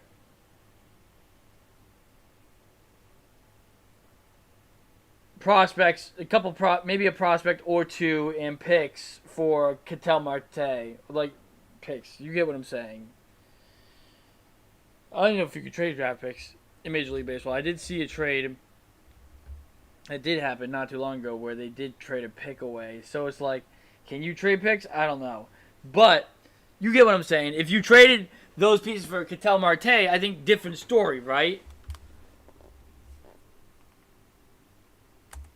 I'm still not a believer in this trade piece. a middle-of-the-rotation type guy with a ton of control to a Nationals team who's on the up and up for a guy who, had one good spark of a half season. If we take out the injury, I think this one's sitting in an A for me, but unfortunately, right, you have to consider the injury because it happened already. I was going to say like down a to like a B- at the moment for the Red Sox. The other move the Red Sox made with the young player was to trade Marcelo Meyer to the Giants for lefty reliever Eric Miller and high A outfielder Carlos Gutierrez. This was a personal one for me. I'm a big Marcelo guy. I've been a big Marcelo guy since the day he was drafted. I always thought that this guy was going to be the next Xander Bogaerts for the Boston Red Sox. You're bugging.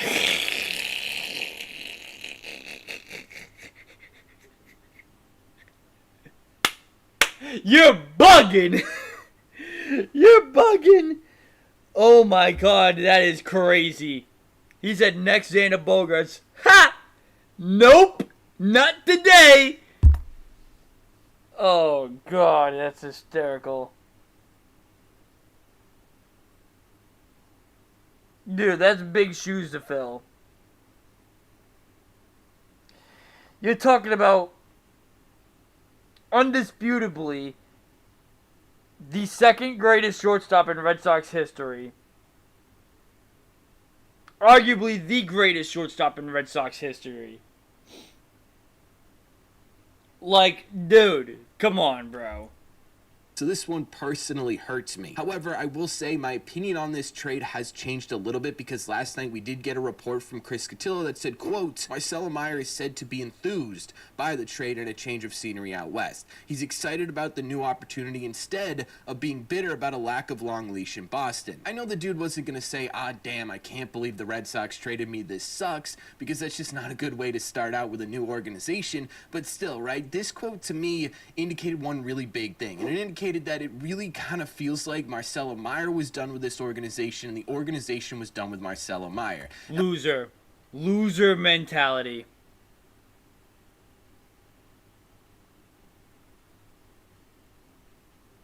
Sorry I keep scratching my eye. My eye is absolutely itching like crazy right now. But loser mentality. Bonafide loser mentality.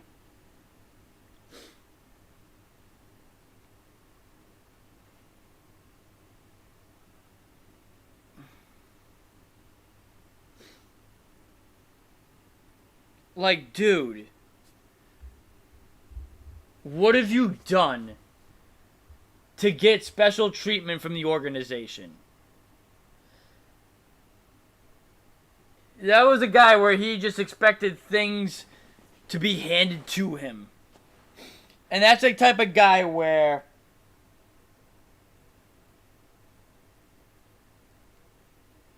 he believes in his head he's a better player than he actually is. Like, I mean, sure, you gotta have that mentality, but, like, you gotta have the worth ethic to get there. He does not have that. I actually think both sides have a right to feel that way. I think the Red Sox really kind of screwed up the way that Marcelo Meyer made his debut, right? Not only was he replacing Alex Bregman, who was a legitimate MVP candidate at the time, they brought him up too early, and then they sort of never really gave him the opportunity to... Brought him up too early? Bro, what do you mean brought him up too early?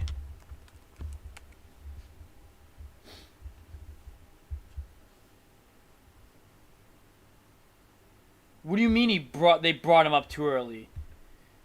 Dude, he's 23. So last year he was 22 when they called him up? Dude, how old did you want him to be when he called him up? We're talking about the number 4 overall prospect in, what was it, the 2021 draft, whatever it was?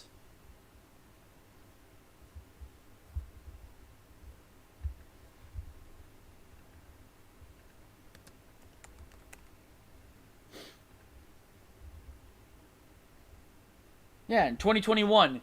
We're talking about the 4th overall pick in the draft. So, looked at as the 4th best prospect in that year's draft.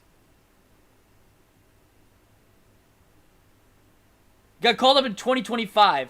That's 4 years of development for him. Well, actually, if you don't count 2021. So, I would say 2022, 2023, 2024... Yeah, no, like roughly 3 or 4 years of development to get to the big leagues. How much longer did you want him to be in the minor leagues for?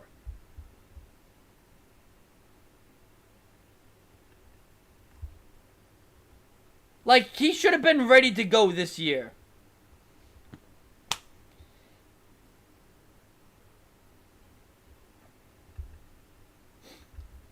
Now, if you want to talk about the expectations that they put on him going into this year, different story. I'll give you that one. They put way too much expectations on him.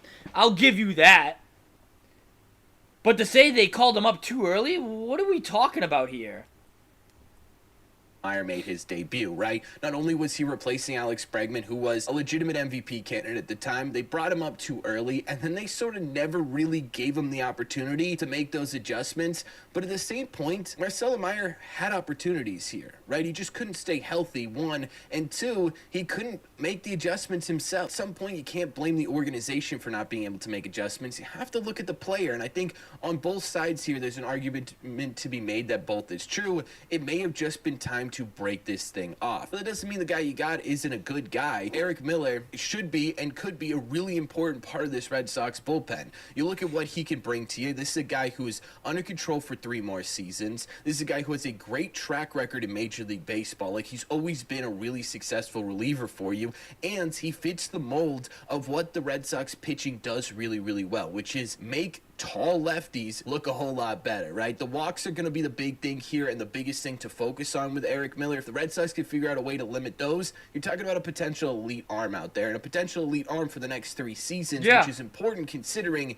you're probably not going to have Aroldis Chapman on this roster for too long after 2027. The high A guy, yeah, okay, fine, right? This was just to sweeten the deal a little bit. Really interesting name and really interesting capabilities down there in high A, but not somebody I'm going to like weigh super heavily into this decision as to what the grade was, because honestly, he's just too far away to make a true decision on who he could possibly be. Now, if we're talking personally, I'm giving this trade a D, but I know that's the wrong answer, right? I understand that the situation with Meyer and the Red Sox wasn't fantastic. I understand the Red Sox needed this bullpen arm, so you're looking at this on paper with those factors considered, it's probably a B-style trade for me at this point. Yeah.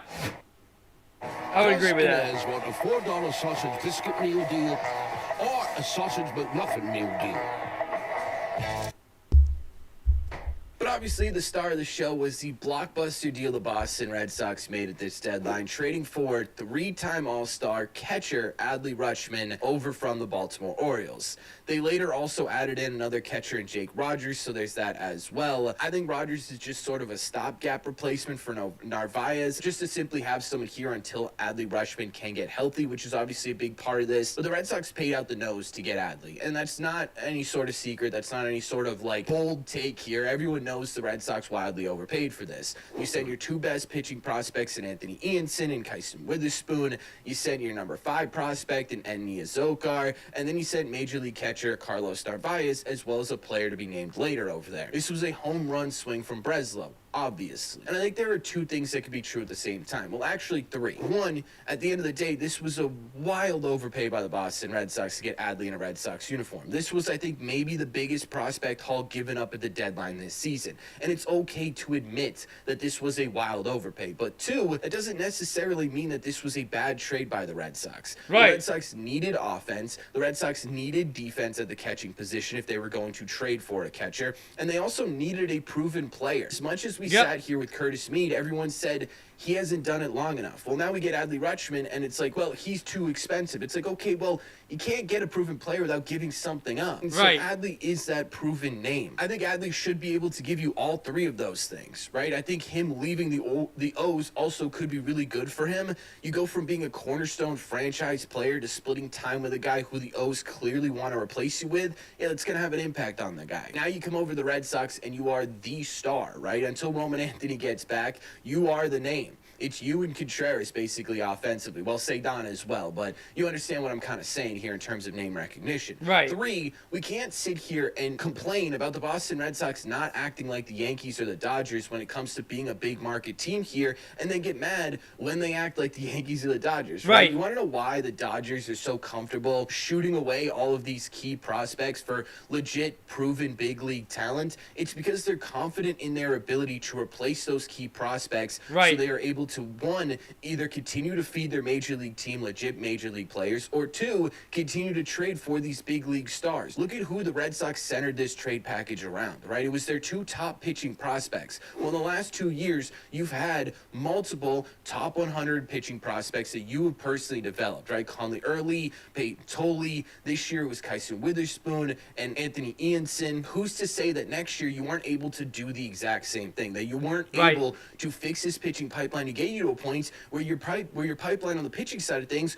is in a similar situation to the Dodgers. And the Red Sox are taking a swing here and saying, we have faith that we're going to be able to replicate the success that we had with those two guys, with other guys either within our system right now or with guys that we just recently drafted, or hey, guys that we draft in 2027. Was the price incredibly high for Adley Rutschman? Yes. Yeah. Is that the price for a team that wants to win and wants to win right now? Absolutely. Obviously, Adley is injured right now, so we won't see immediate impact, but if he comes back and is hitting third or fifth or whatever in a playoff game, I don't think I'm going to be someone who's sitting here saying, man, I really wanted to see what Anthony Ianson is doing in AAA during the wild card series. Right? I'm just simply not going to do that. If this helps the Red Sox win now, I'm perfectly okay with giving this up, with taking the big risk. And just because it is a risk doesn't mean it's a bad move. If they are able to find a way to extend Adley Rutschman, I think this could end up being an A+ move for the Boston Red Sox. Right. Get a potential cornerstone type guy, a veteran at this point, leader in the clubhouse, with giving up guys that you are comfortable in your ability to replace further down the line. If they don't get something done, this trade moves a little bit for me, but I still think it's in that A- territory because I love the swing here from this team. Overall, looking at the deadline, I gotta say on paper, this is probably at the bare minimum one of the most exciting deadlines the Red Sox have had in a very long time. Like, when was the last time a deadline like this from the Red Sox could have such a big impact on how the rest of the season, really the next couple of seasons, could end up going for this team, right? Again, like I said in the intro, it has been a while. The thing I really loved about this deadline was seeing Craig transition from the we need to win every deal type mentality, where he ends up panicking and going with a Dustin May, or he ends up not really getting the guy that he really wanted, like the 2024 deadline, to a guy that's sitting there saying, no, we need to be aggressive, we need to make big moves, and we don't need to win these trades, we just simply need to make our roster better. And I think that's what legit championship teams do. They were able to hold on to Arias, which I actually think is huge, because it's extremely clear that Franklin Arias is becoming a legit, hey, this could be a Roman Anthony caliber type prospect for the Boston Red Sox at some point. And I do think this could be a guy that we see at some point this season, especially with the lack of middle infielder from the Boston Red Sox, but also because he's already kind of mashing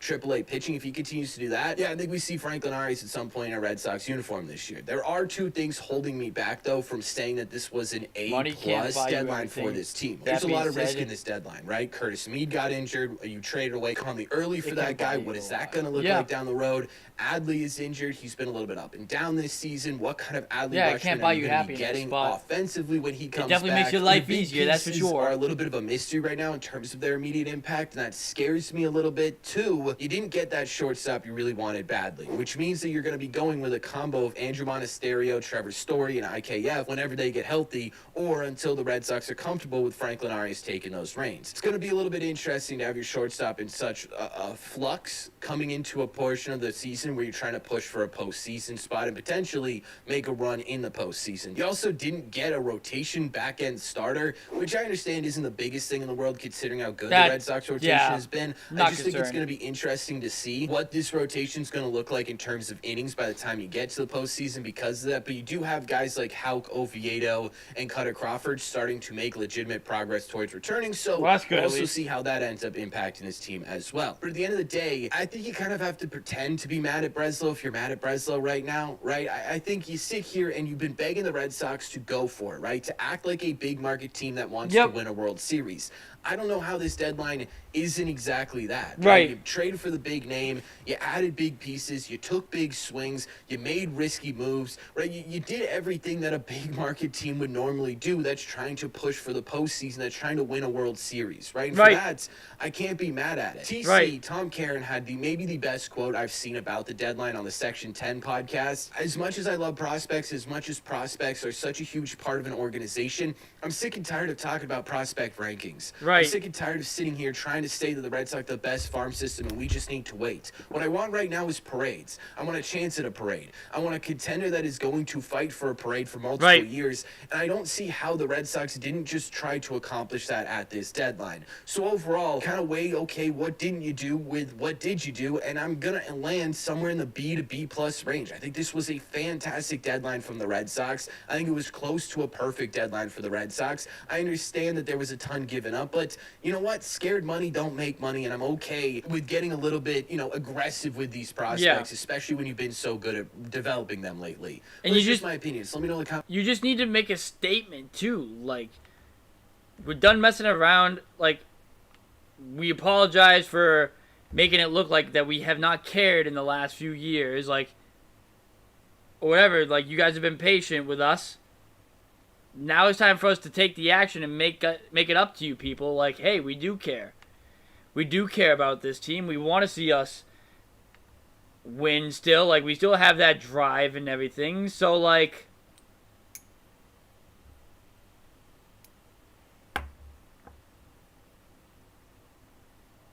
we're going to go for it. And they did that. So for that reason, like, again, B+ is the right grade for this trade deadline for the team. My old video's going viral. Old is clearly gold. Tag it to earn more. All you need to do is hit.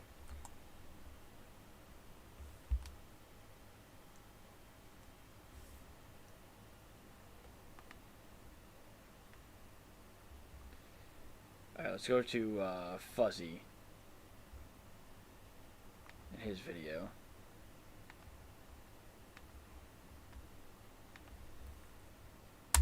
The 2026 MLB trade deadline is officially in the books, so we're going to recap every single trade that every single team made. We'll talk about the additions, the subtractions, and then after that, we're going to see if a team was a winner or a loser this deadline. First up, we have the Baltimore Orioles, and if you guys catch me looking down at my phone, this is my script. If I could remember this on the fly, I'd be a genius. There was a lot of moving parts with the Orioles. We're going to start with the additions. They picked up Anthony Iezon, one of my favorite pitching prospects in the game. He came on over in that alley trade, as well as Kyson Weatherspoon. I think he was their 4th overall prospect, and he was their 5th. Moving down, you can see they got some Mariners prospects in that Taylor Ward trade, and don't be confused. I know you probably see Jake Rogers on both the additions and subtractions. He was picked up and then he was let go in that Adley Rutschman trade. So it wasn't just Adley. It wasn't a 1-for-4 trade or something like that. So in terms of who the Orioles lost, Adley, Jake Rogers, Taylor Ward, Tyler Wells, Dean Kremer. There was a lot of moving pieces. Like I said, honestly, I don't think they had the best trade deadline, but they did get some good pieces in return, a lot of pitching. And that's what the Orioles need, pitching. So I'd probably give them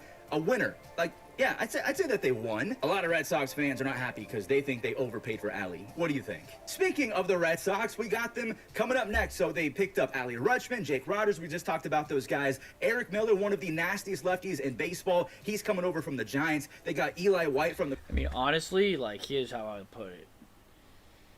The only move that I really had that was a question mark was Curtis Mead. That's the one that I still question to this day. I actually question the Curtis Mead trade more than I do the Adley Rutschman trade. And that one, I think the Red Sox grossly overpaid on Rutschman, but the Curtis Mead one, I still have more questions.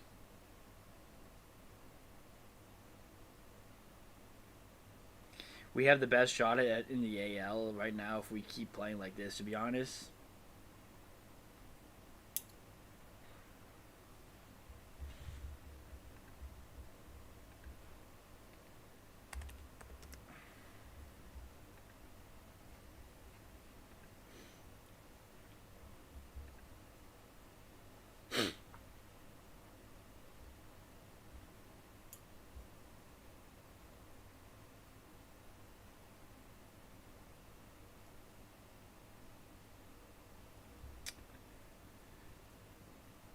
I would definitely say...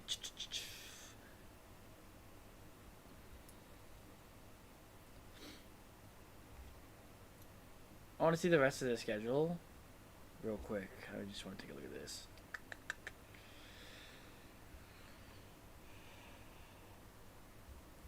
Yeah, honestly, I actually kind of am starting to buy in on them. I think after that Dodgers series, I look at them more legit now.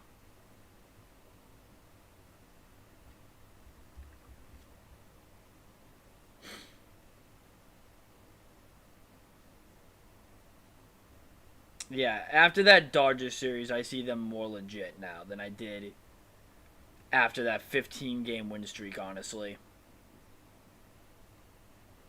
Like, that sweep of the Dodgers, for me, was like, wow, they just did what? They swept the Dodgers?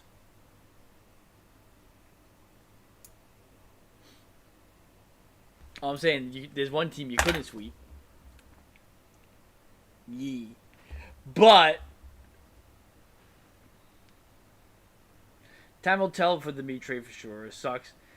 He gets nailed on 1AB. If Early is a stud, though, then it hurts. I think Early is a good guy, but I don't know if he can be a top 3 rotation guy. I mean, based off of what I saw from last year, especially like in the postseason against that Yankees game, and then even what he was doing this year until he got hurt, like I think he's a top three rotation guy. I do think he's a top 3 rotation guy. My thing with the Connolly Early trade for Curtis Mead, I just think you could have gotten a better name. Like, I think you could have had Early and Meyer for, like you could have had a package with those 2 guys for, like, a Ketel Marte at the beginning of the year. Like, that's where I look at the trade and I go, you know, that's where I look at it.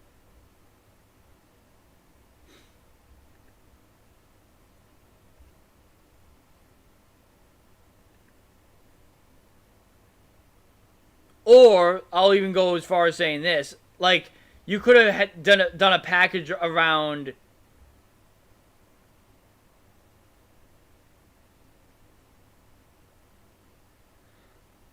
with Early and a few other prospects for like a CJ Abrams. You know what you get what the point I'm trying to get. I just think you could have gotten a much better name for, like, with a package around Connolly Early. That's the point I'm trying to get at. Don't get me wrong, if they face the Dodgers in the World Series, they probably get pummeled, but I think they have a shot at the ALCS. Like, getting there? So let me take a look at the standings right now, because for me it definitely does determine, like the standings does play a factor on who they face. So they would face the Yankees in the wild card game right now.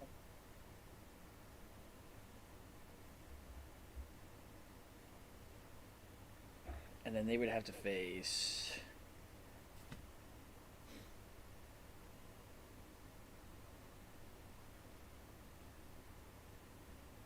Houston, or I mean, if they could face one of the 2 from the National League West, I mean American League West or the American League Central in the divisional round, yeah.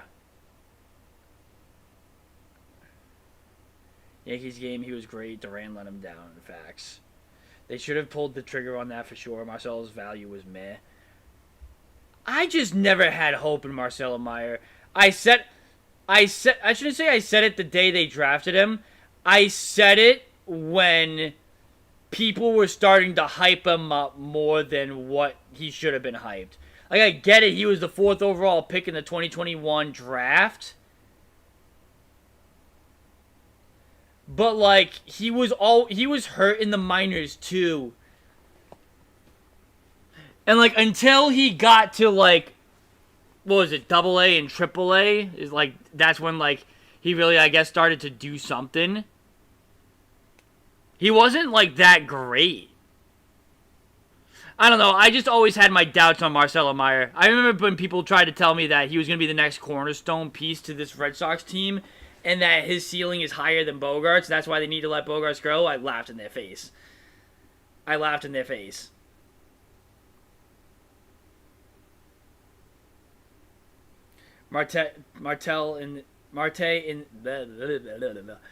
in this lineup would be sexy as fuck. Pause. I agree. If you had Marte in this lineup along with,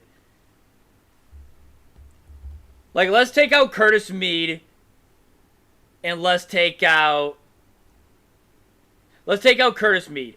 Replace Curtis Mead I guess in a way you would erase Eric Miller too, right? You would erase Eric Miller because the Marcelo Meyer deal for Eric Miller wouldn't have happened. So erase Eric Miller and Curtis Mead and replace those two with Ketel Marte.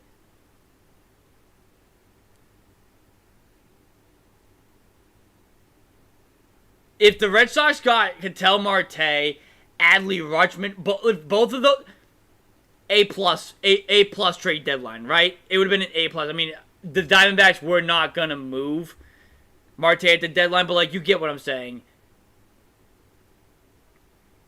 If in the offseason you added Ketel Marte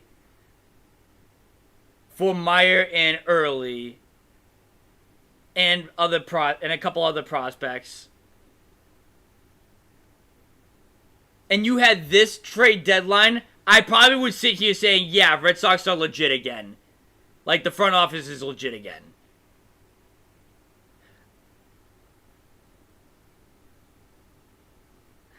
Again, I'm still waiting on them to extend Rutschman, because trading for these players is easy, right? Like, it's easy to trade for these players. Like, there's really not much money investment on these players.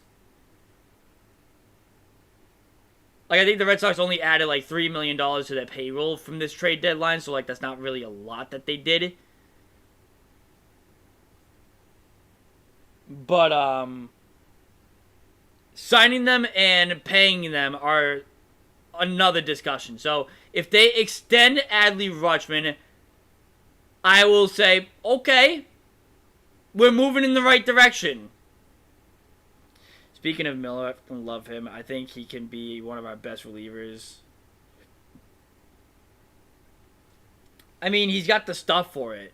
Like, he throws, like, over 100. And is a lefty. Could be a replacement for Chapman when he retires. Gotta extend Adley. You have to extend Adley Rutschman. You just have to. You have to extend Adley. 100% you do.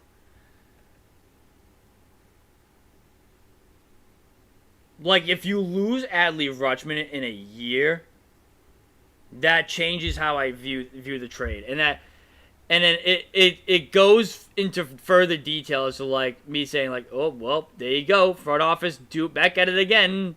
Not paying guys, whatever. You know what? You get what I'm saying? Like, trading for these players is the easy part to do. It's easy to trade for these guys. The real test is keeping them and extending them.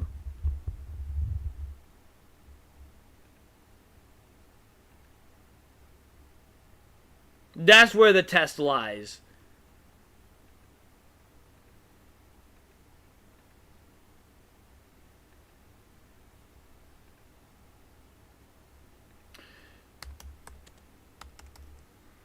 I want to check MLB free agents in 2026.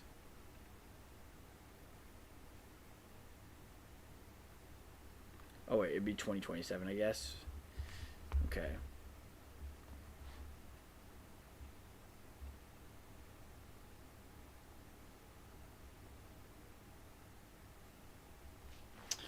Not many big names. I mean, Bo Bichette could opt out to seek a longer extension.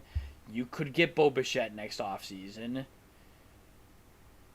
Honestly, he might opt out. I mean, you're probably not going to get Scubo. He'll probably re-sign with the fucking Dodgers. The whole league's getting soft trading, going to the Dodgers. Like, they want to go to LA or whatever.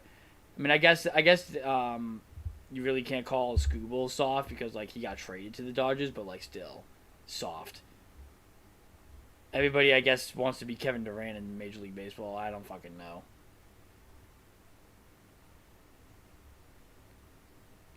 Acuna, club option. Yeah, he'll get that picked up.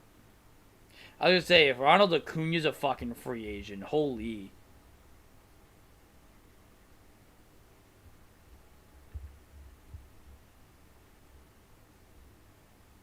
Nah. I'm good on Bo. How is he even doing this year?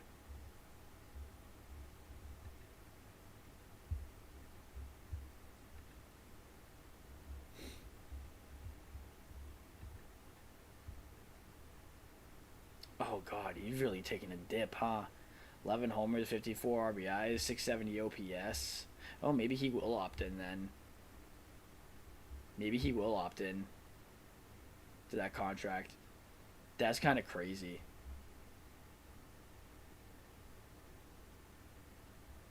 He's got a dead zero WAR. Like, he hasn't helped them, he hasn't hurt them.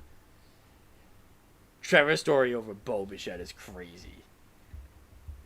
That's crazy.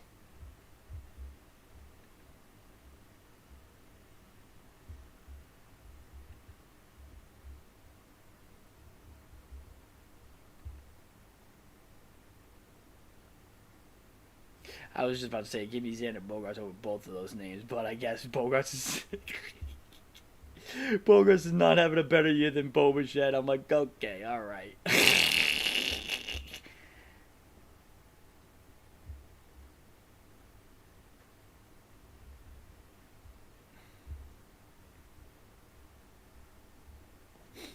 I don't know, maybe the change to the Fens will get him back and going the same. Kidding about the Story take? Yeah, I'm over fucking Trevor Story, man. You're at the point where you're like, I can't even defend him no more. Yo, hold on one second. Wait a minute. Wait. Hold on.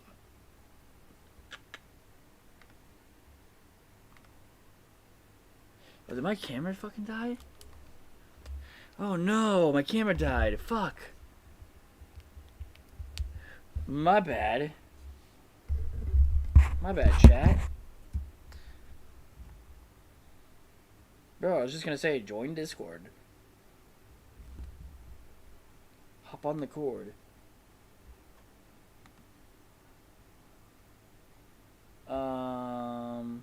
Yeah, I'm going in the gaming channel. You should hop on the cord, bro. Hop on the DC cord.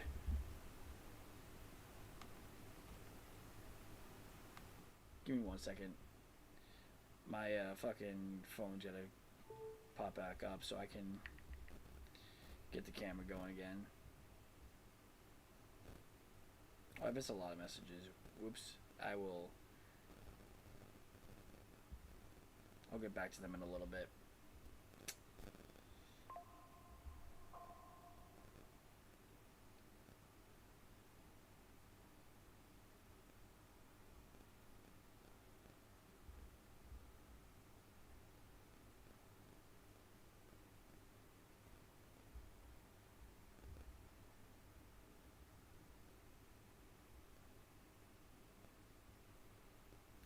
There we go. Okay, that's better.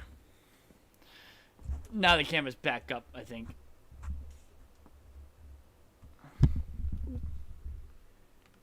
Okay, cool. Yep, now we're back. Now we are back. Hop on the Discord!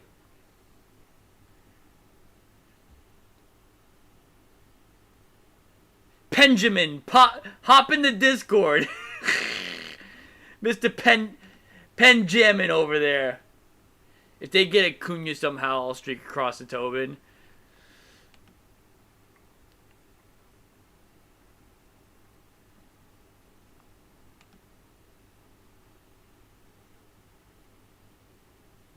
Couple of years, man, when he's a free agent, it could be a possibility.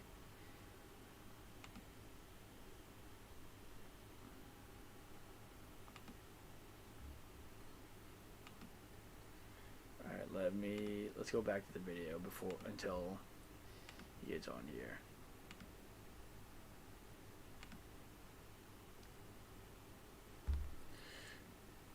Yeah, Rutschman extends. I'll be like, okay, you showed me signs that you're back. All right, let's see what he's got to say on the Red Sox moves. Eric Miller, one of the nastiest lefties in baseball. He's coming over from the Giants. They got Eli White from the Braves. A lot of Red Sox fans are like, wait, does that mean that Jaren Duran is about to get traded. He's still on the team. And then you're going to see some names that were acquired a few days or weeks ago, so keep that in mind. That's Jahmai Jones. He's a lefty masher. We have subtractions. The Orioles gave away everyone that we just talked about in that Orioles trade for Ali Rutschman. Also, Carlos Narvaez, I forgot to mention him. Marcelo Meyer, he was in the Eric Miller trade, and then he had some comments afterwards basically saying that I didn't get enough leash. Buddy, you were given plenty of leash. You were just bad and hurt a lot. Right. Tyler Uberstein came over for Eli White, and then Connolly Early was in that Curtis Mead trade. I forgot to mention Curtis Mead in the additions. I just didn't really think about him because he got 2 plate appearances, and then it's not his fault, but he's on the IL with a forearm thing. But if Curtis Mead can get injected with some super serum and Ali Rutschman comes back from the IL, I mean, this is one of the best deadlines I've seen in quite some time. I know they overpaid, but if Ali comes back and starts raking like 2026 first half Ali, and then you got Jahmai Jones against lefties and Eli White as like, hey, Cedon, have a breather. I like what they did. I really do. The Yankees. All right, a lot of Yankees fans are pretty annoyed at what happened and transpired because Brian Cashman, I mean, if I was a Guardians fan... You know what though? That was just another video where it's like, you didn't even get, they didn't even give a grade for him. Like, bro, like, come on. What is this with the clickbait? You're just going over like what they did. Like, I want somebody to break it down trade by trade.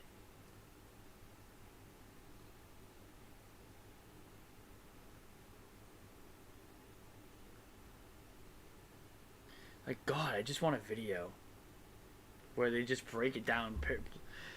Jesse, I'm curious on your opinion on when do you remove the interim tag for Tracy. You have to say he's earned it now with the turnaround.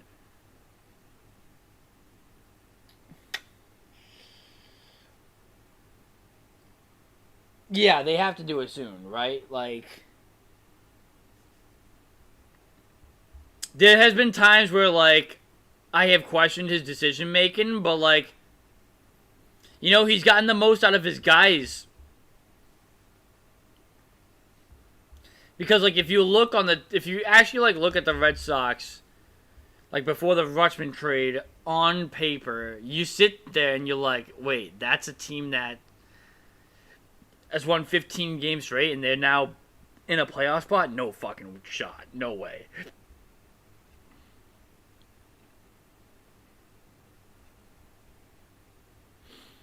So I would say they have to remove it soon. Like Siegler, like your infield is Wilson Contreras at first, Durbin at third, which is a nice, yeah. Monasterio short, Siegler at second, like those two, yeah. Doesn't really like move the needle for me that much.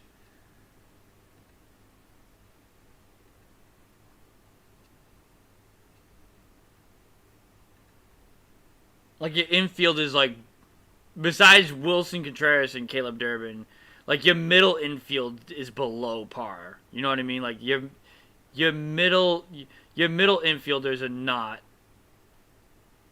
anything special, if that makes sense. Your outfield's really good. Cedon, Duran, Willier. Those pieces are really good.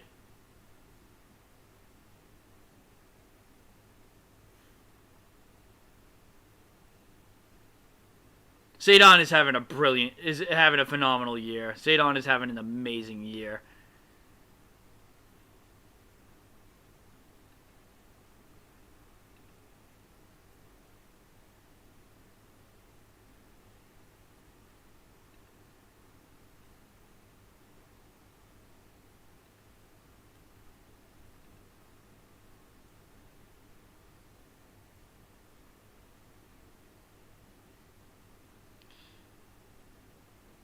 Monasterio has been okay. He hasn't been, like...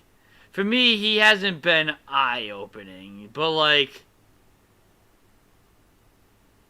He's been a good fill-in shortstop.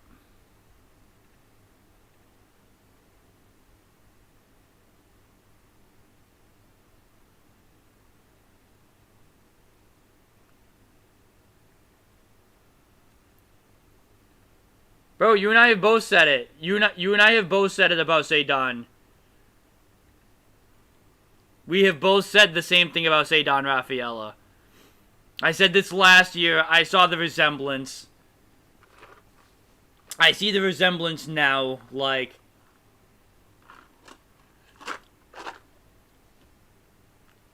I still see it. I still see the vision on that. Like, his power is starting to get there a little bit. Like, how many homers...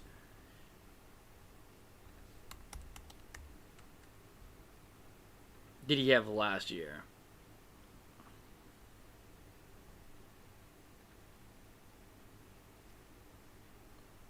$16. So he's going to have a career year this year in terms of home runs. He's going to get more RBIs. He'll probably finish like at around 80 RBIs. He might even finish with like 25 home runs this year.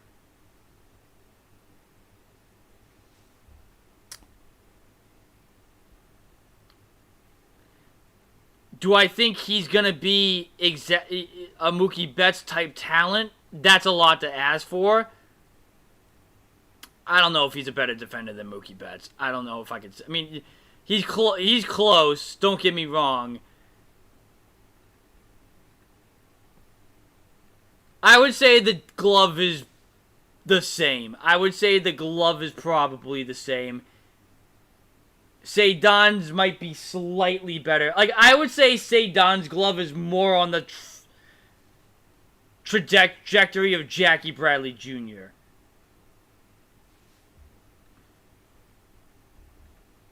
But again, I would say in terms of glove, they're all on par. I just don't think the bat is as good as Mookie Betts will ever be. I could be wrong, but listen, even if he's a shell of Mookie Betts, that is a phenomenal player, though.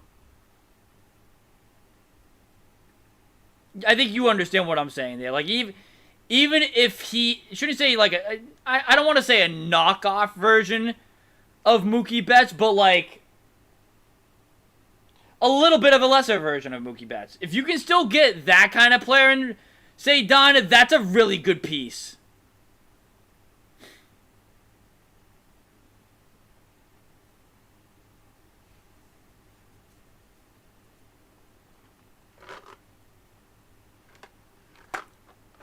Like, again, if you're saying that he's going to be on the trajectory of Mookie Betts, that means he's going to be an MVP type player. That's just a lot to ask for. I don't know if I can give him... I don't know if I have that aspirations for him. That's a lot to ask for. Like, but you get what I'm saying, though. Like,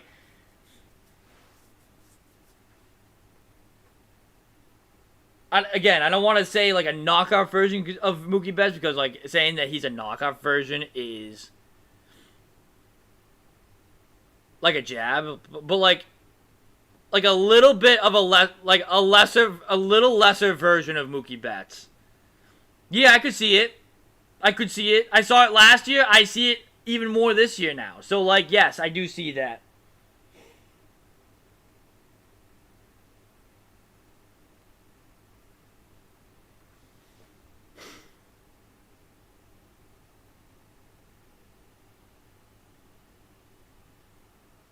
Are you saying you can't buy one?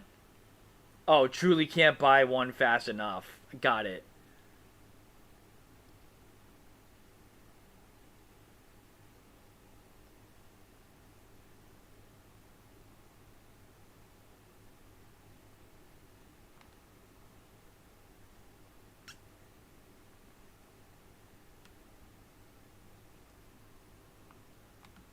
Let's go. I want to react to Zolak and Bertrand. I'm not going to do reaction in this video either.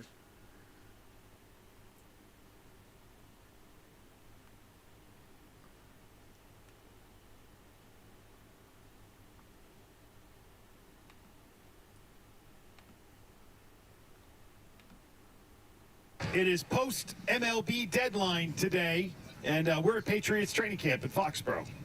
This hour coverage is brought to you by your New England Honda dealers. Patriots will hold practice. It is a gorgeous day today. Dayton Adley, you're buying one.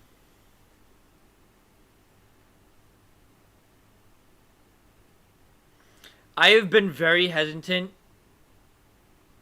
on buying any Red Sox jersey because, like, I know, like, in my head, like, I know, like, hey, you do realize, like, things could change in the blink of an eye where, like, ownership goes, oh, we're not paying for him, so get rid of him or whatever.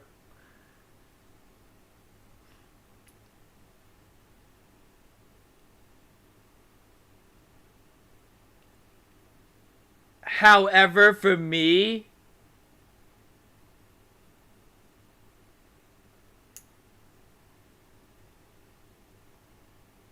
the jersey like I would get right now would be Rutschman if they do extend him. Like I'm with you, Rutschman, and this is even going to last year.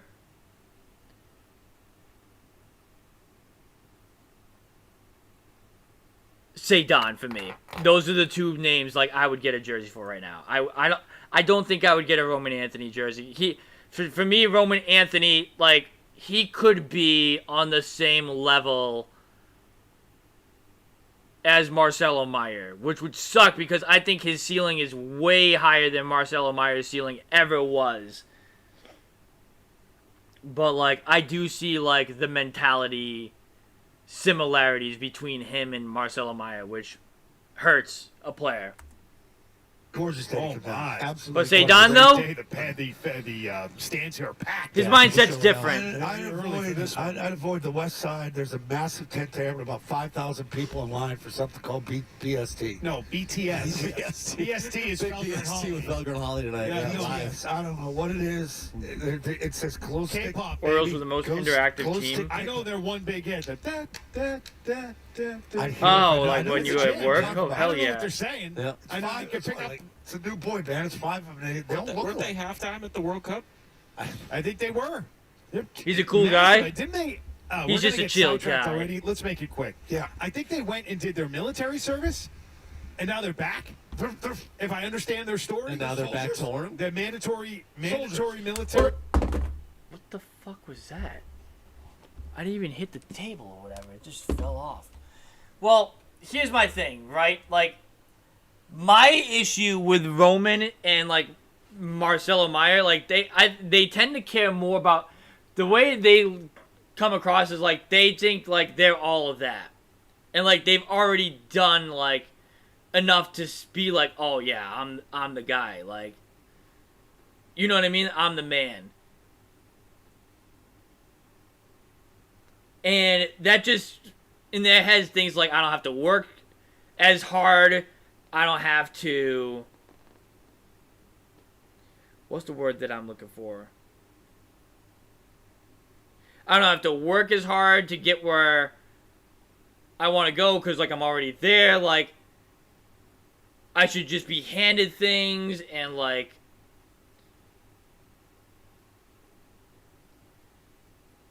you know what I mean? They're like, they're way too egotistic.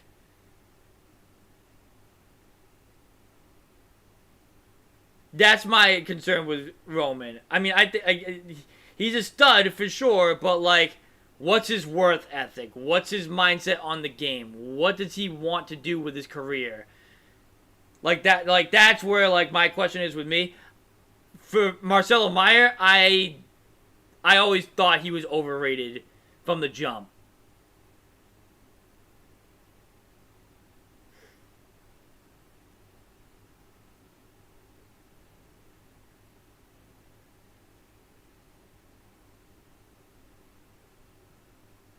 That's not me saying, like, I didn't think he was going to be a good player. I just thought, like, people were making him out to be something that I don't think he was going to be. Service, they had to put their band on pause for a few years. So back from I mean, I'll put it like this. Marcelo Meyer became worse than what I thought he was going to be. But, you know,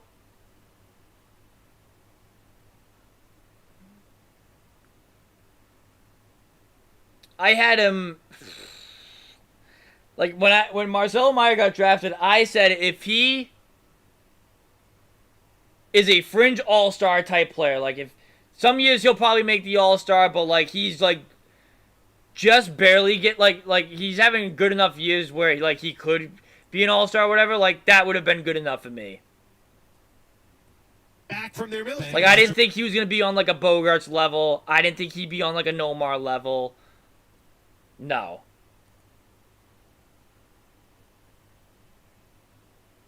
Or like a Trey Turner. Like I thought maybe like at best he could have been probably like a top, maybe top 10 shortstop in the game, but like he would have been like at number 10 if that makes sense. Like that was my at best for him. Yeah, I think that was how. I'm pretty sure that's the story. Like some of the kids that try to squeak out of Navy and do nothing, you know? And unlike the football players, Right. you know, They go play ball. Cardona, Lane. Well, anyway, let's get to it. Yeah, that was from MLB Network, and talking about the deal. Adley Rutschman has been traded to the Red Sox. It happened, baby. It happened. It went through. They weren't backing out of the deal. What they were spending their day doing, it turns out, was figuring out how many more top 10 prospects they could jam into the deal. I could care less. I really can't. Any of the damn names you mentioned, like How many more of these guys are willing to take, Baltimore? All we heard about. Are you for sure years- that's all you want? Oh, we heard about for years is Campbell and freaking Marcelo Meyer and Roman Anthony. Like, what the hell's that got you? So I could care less about this. All right, describe the Red player. Sox deadline day in a word, or their deadline in general in a word. Enthusiastic.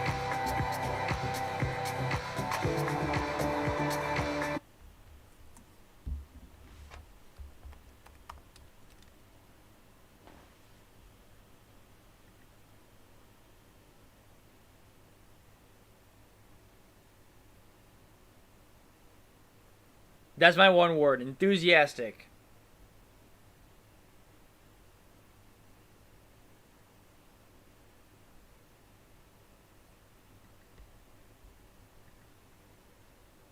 The reason why I picked that word is because that move for Rutschman is like, okay, this is what the old Red Sox used to do.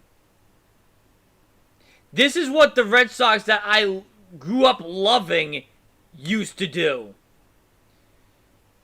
So if this is the start of more of these kinds of moves, let's fucking go.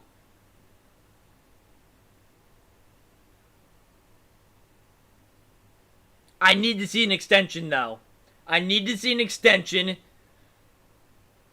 so I can feel like, in my head at least, I can be like, okay, yeah, I'm getting the picture. Like, the picture that I had in mind when the trade was announced is correct.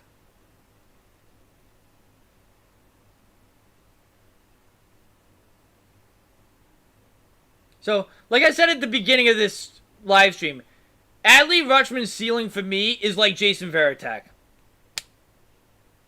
That's where I view Adley Rutschman. I think his impact could be just as impactful as Jason Varitek.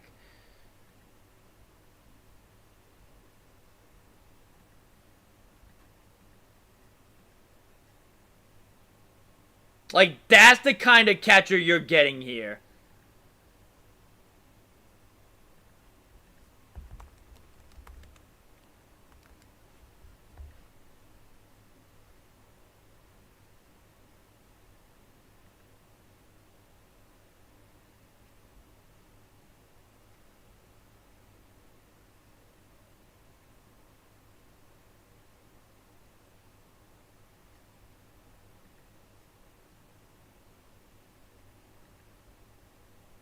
And listen, Jason Varitek was a very good catcher. He had a very good career.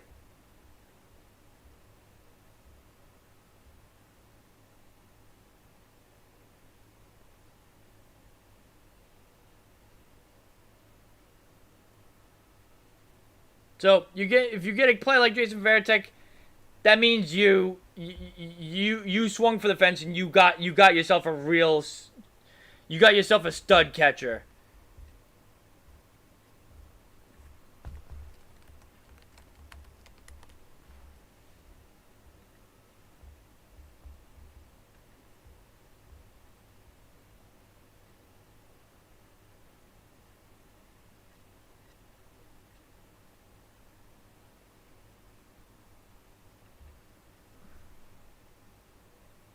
Maybe his numbers will get better too when he plays for the Sox with that ballpark. Quite possible. They're better. Better. Better. Okay, better is They're the better. word for so. They're better. Yeah, I agree. What's yours, McCone? Ballsy. Ballsy. Big D Brez. That's ballsy for Breslow. That's ballsy. I can't hammer him today. I'd rather have a player that you actually heard about that's a former All-Star that can hit home runs, that can catch. You voted a catcher for how long? Did you want a new catcher? Yeah, I wanted a new catcher. They got a new catcher. Okay, so you got it. Yeah, he's not available to play yet, but he will be at some point. Hopefully. Take your prospects and shove it. Right. They do nothing for you. Correct. I would tell you. Maybe you hit on one. I would describe it in a number of ways, but the number one thing was unexpected. I did not expect this. I did not expect them to part with their precious prospects. And I don't care that they obviously overpaid for Adley Rutschman, right? It's pretty obvious. Yeah. I don't think there's much of a debate there. Even if, as I like the deal, I like that they acquired Adley Rutschman. Oh, they overpaid. Holy crap, do they overpay? And I would much prefer them, and this is the only thing I can get mad about, is I would have much preferred them to be using those prospects in bigger deals for better players. Right. That's my only second guess here. Right. But I told you yesterday if Hunter Goodman moved, I'd be pissed. Well, Hunter Goodman didn't move. Nope. Right. So they went for another option. And I am pleased. I am happy that they did this at the end of the day. Yeah. Despite the overpays. All around. I'm happy that they dumped Marcelo Meyer. Yep. One of their, again, one of so many overhyped prospects over the years, which is why it should serve as an instant reminder to not get upset about name your guy. Right. Witherspoon. Yep. Whoever. Right. I mean, listen, the risk in deals is that they turn out to be great players for another team. And we're all sort of, I guess, scarred by the fact that Jeff Bagwell could have been a Red Sox. Isn't that the one that everyone automatically points to? It is. It's Yep. Jeff Bagwell. Bagwell's a Hall of Famer. They traded Bagwell for basically a bag of balls. So that's just my entire lifetime you hear about that. Yeah. Well, you don't want to end up having another deal like the Bagwell deal. Well, I don't know. They didn't exactly have a black hole at first base in the 90s, though. No, they didn't. They had another guy. Mo Vaughn was his name. Right. Hall of Famer in my book. I'll tell you that. And I wouldn't be surprised if Bagwell and Vaughn were seeing the same trainers. That's all. So what? Effective trainers. That's what they were. They were effectively great. Is what they were. Yeah. Red Sox should go back and get some of those trainers. Okay. So anyway, I'm just kind of stunned that they did it. I didn't think they had this in them. I didn't think that stiff Breslow would trade off the prospects or that Henry would let him do it after for 5 straight years them selling you on the future is on the way. Right. The future is on the way. Just wait for the prospects. Wait Right. for the big three. Oh my God, our development is so good. Christian Campbell, you get $100 million. Oh, Roman Anthony, you get $100 million. Yeah. Marcelo Meyer, oh, the big three. None of those guys have factored in to this team being good again. None of them. None of them. Roman Anthony's been hurt. Marcelo Meyer served as nothing but a distraction. Yep. And Get him out of Christian the Campbell's Seaport. not a major league ball player. Can't get out of Worcester, He yeah. didn't even get out of AAA. Campbell never get out. It's probably good you get Meyer away from Anthony to cross your fingers that maybe he'll have a chance because he's a bad influence on him. Get his ass out of the Seaport. Yeah. And the word is Myers thrilled about the trade. Good. Yeah. Cantillo had that this morning. He's feeling great. I won him. Good for I got out of here. Good. See you later, kid. Did I hit the brick? Get lost. Yeah. Loser. Get lost, man. Oh, great. We don't have to worry about which Instagram post he'll pop up in today. Yeah. And so. Durant didn't get moved, huh? Nope. No, he Damn. didn't. No, he didn't. But Damn. they got better. Yes. They gave up prospects. They went after players that they think will help them and help their lineup. Do I think that they're instantly a contender? No, I'm not saying that. But they're a better baseball team today than they were a day ago. That's what I was Fact. going to ask you. Is the roster better right now than Yes. it was? And I think it is too. Yes. It's a better team. It is. It's a better team, and we see where it goes from here. So I'm sort of pleased. I am pleased. Yeah. Do I think Craig Breslow is good at making deals? No. Look at the deals he made. No, he's not good. He's not a good deal maker. It's any idiot can overpay. So I'm not going to heap all kinds of praise on him, and I'm not going to give him all kinds of praise because finally they're willing to part with prospects. Like those are things that's the minimum bar. Right. So no, he doesn't get all kinds of praise. I'm happy that he did what he did. I would rather him be overly aggressive and overpay than overly cautious and not make any moves and hold on to these prospects, and then they don't pan out, and you're going, all right, well, who's the point of that? Right. Right? I thought he felt human on his Zoom call. You know, where he's talking about it, where, hey, this team deserved it. This team battled their ass off. They're resilient for the fans, for everything. You know, like, we did this to make his team better for a chance to get to the World Series. Did he say that? The best move is the Marcelo Meyer trade. Just getting them out. Here's why. Because I think it signifies something bigger, and it relates to what Zoe just said. You know, it feels like he felt like a human yesterday. Trading Meyer at a time when his value has never been lower. Oh, yeah. It's not a numbers thing. It is not about maximizing the value or winning the trade. It's about, let me sum this up as frankly as I can. We think this guy's a dick, and we don't want him around here anymore. Perfect. Yeah. Oh, okay. That should be the title of the article. That's a good move then. I like that move. I like a team that, you know, knows the heartbeat of the team, understands the pulse of the clubhouse, and knows which guys need to go and which guys don't. Yeah. And so in an odd way, the fact that they didn't trade Jarren Duran might be an endorsement of Duran. That, he doesn't really bother us. We just roll our eyes at him the way Wilson Contreras rolled his eyes at him in the dugout the other night. We don't think he's a negative. We just think he's a pain in the ass. Yeah. Yeah. The deadline represented. But I would also add this. If they do want to move Duran and they picked up the outfielder from the Braves in a deal, he could definitely clear waivers. Don't you think he could clear waivers? Yeah. A guy who's problematic at times and he bats 200, that guy can get through waivers if you want to make a post-deadline deal. I mean, if Anthony winds up coming back, right, and you have him all of a sudden in that outfield mix, I know you don't think it's going to happen, but I'm just saying. No, if they run into that spot, he could clear waivers. They could get him moved. So, let's see. He cares about he cares about team chemistry is what he's telling you, too. Like, to your Yes. He didn't act like an effing stiff yesterday. He sounded human. After the trade deadline, he sounded human. So we'll react to that. Got to his ass. Well, Rosette Not tonight, but. Good job, Theo. Good job, Theo. He's done Muzzy. Yeah. It was Duolingo. Muzzy. Good one, Nicole. I forgot about that. What a nice callback to our youth. Muzzy was like these VHS tapes to teach you French, I think it was. Oh, really? Yeah. Was it like that? They would advertise them on TV. Yes, yeah. All right, that's going to do it for the stream. That is going to do it for the stream for tonight. Videos coming your way. I'll figure out tomorrow which videos I'm going to do first. That'll probably be the last stream that I'll do for a little bit. Turning 28 on Thursday. Wow. Really unk status over here. That's all I know. Unk status in the chat as I leave you guys.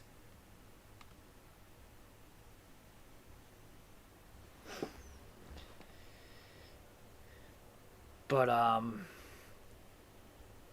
they did good. They did good in Sunday. What can I say?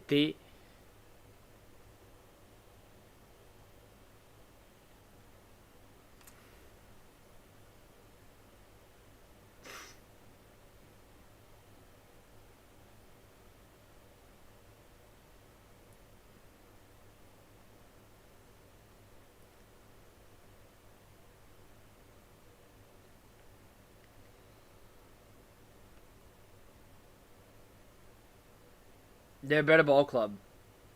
I gotta call it how it is.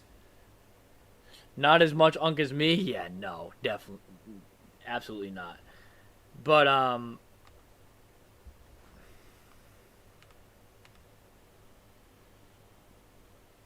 yeah, Justin's not unk. He's fucking grandpa.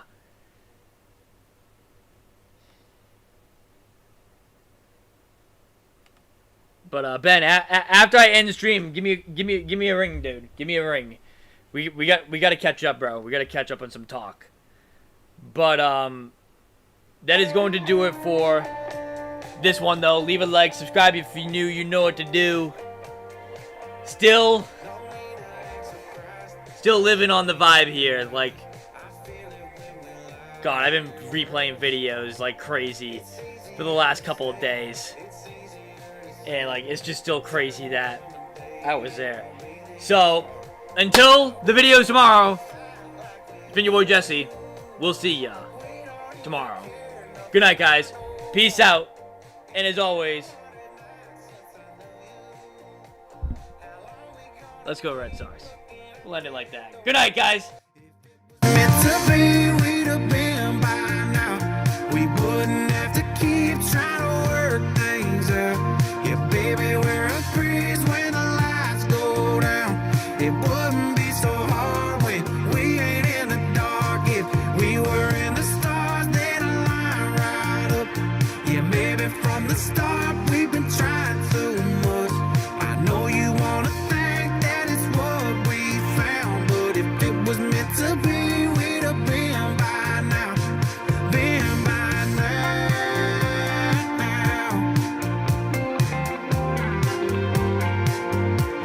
If I could go and find the moment or the night, my heart went cold as ice, I'd light the match. Don't wanna draw the line, don't wanna say goodbye, but we're just wasting time, girl, that we don't have. If it was meant to be, we'd have been by now. We wouldn't have to keep trying to work things out. Yeah, baby, we're a breeze when the lights go down. It wouldn't be so hard when we ain't in the dark. If we were in the stars, they'd line right up. Yeah, maybe from the start we've been trying too much. I know you wanna think that it's what we found, but if it was meant to be, we'd have been by now. Been by now.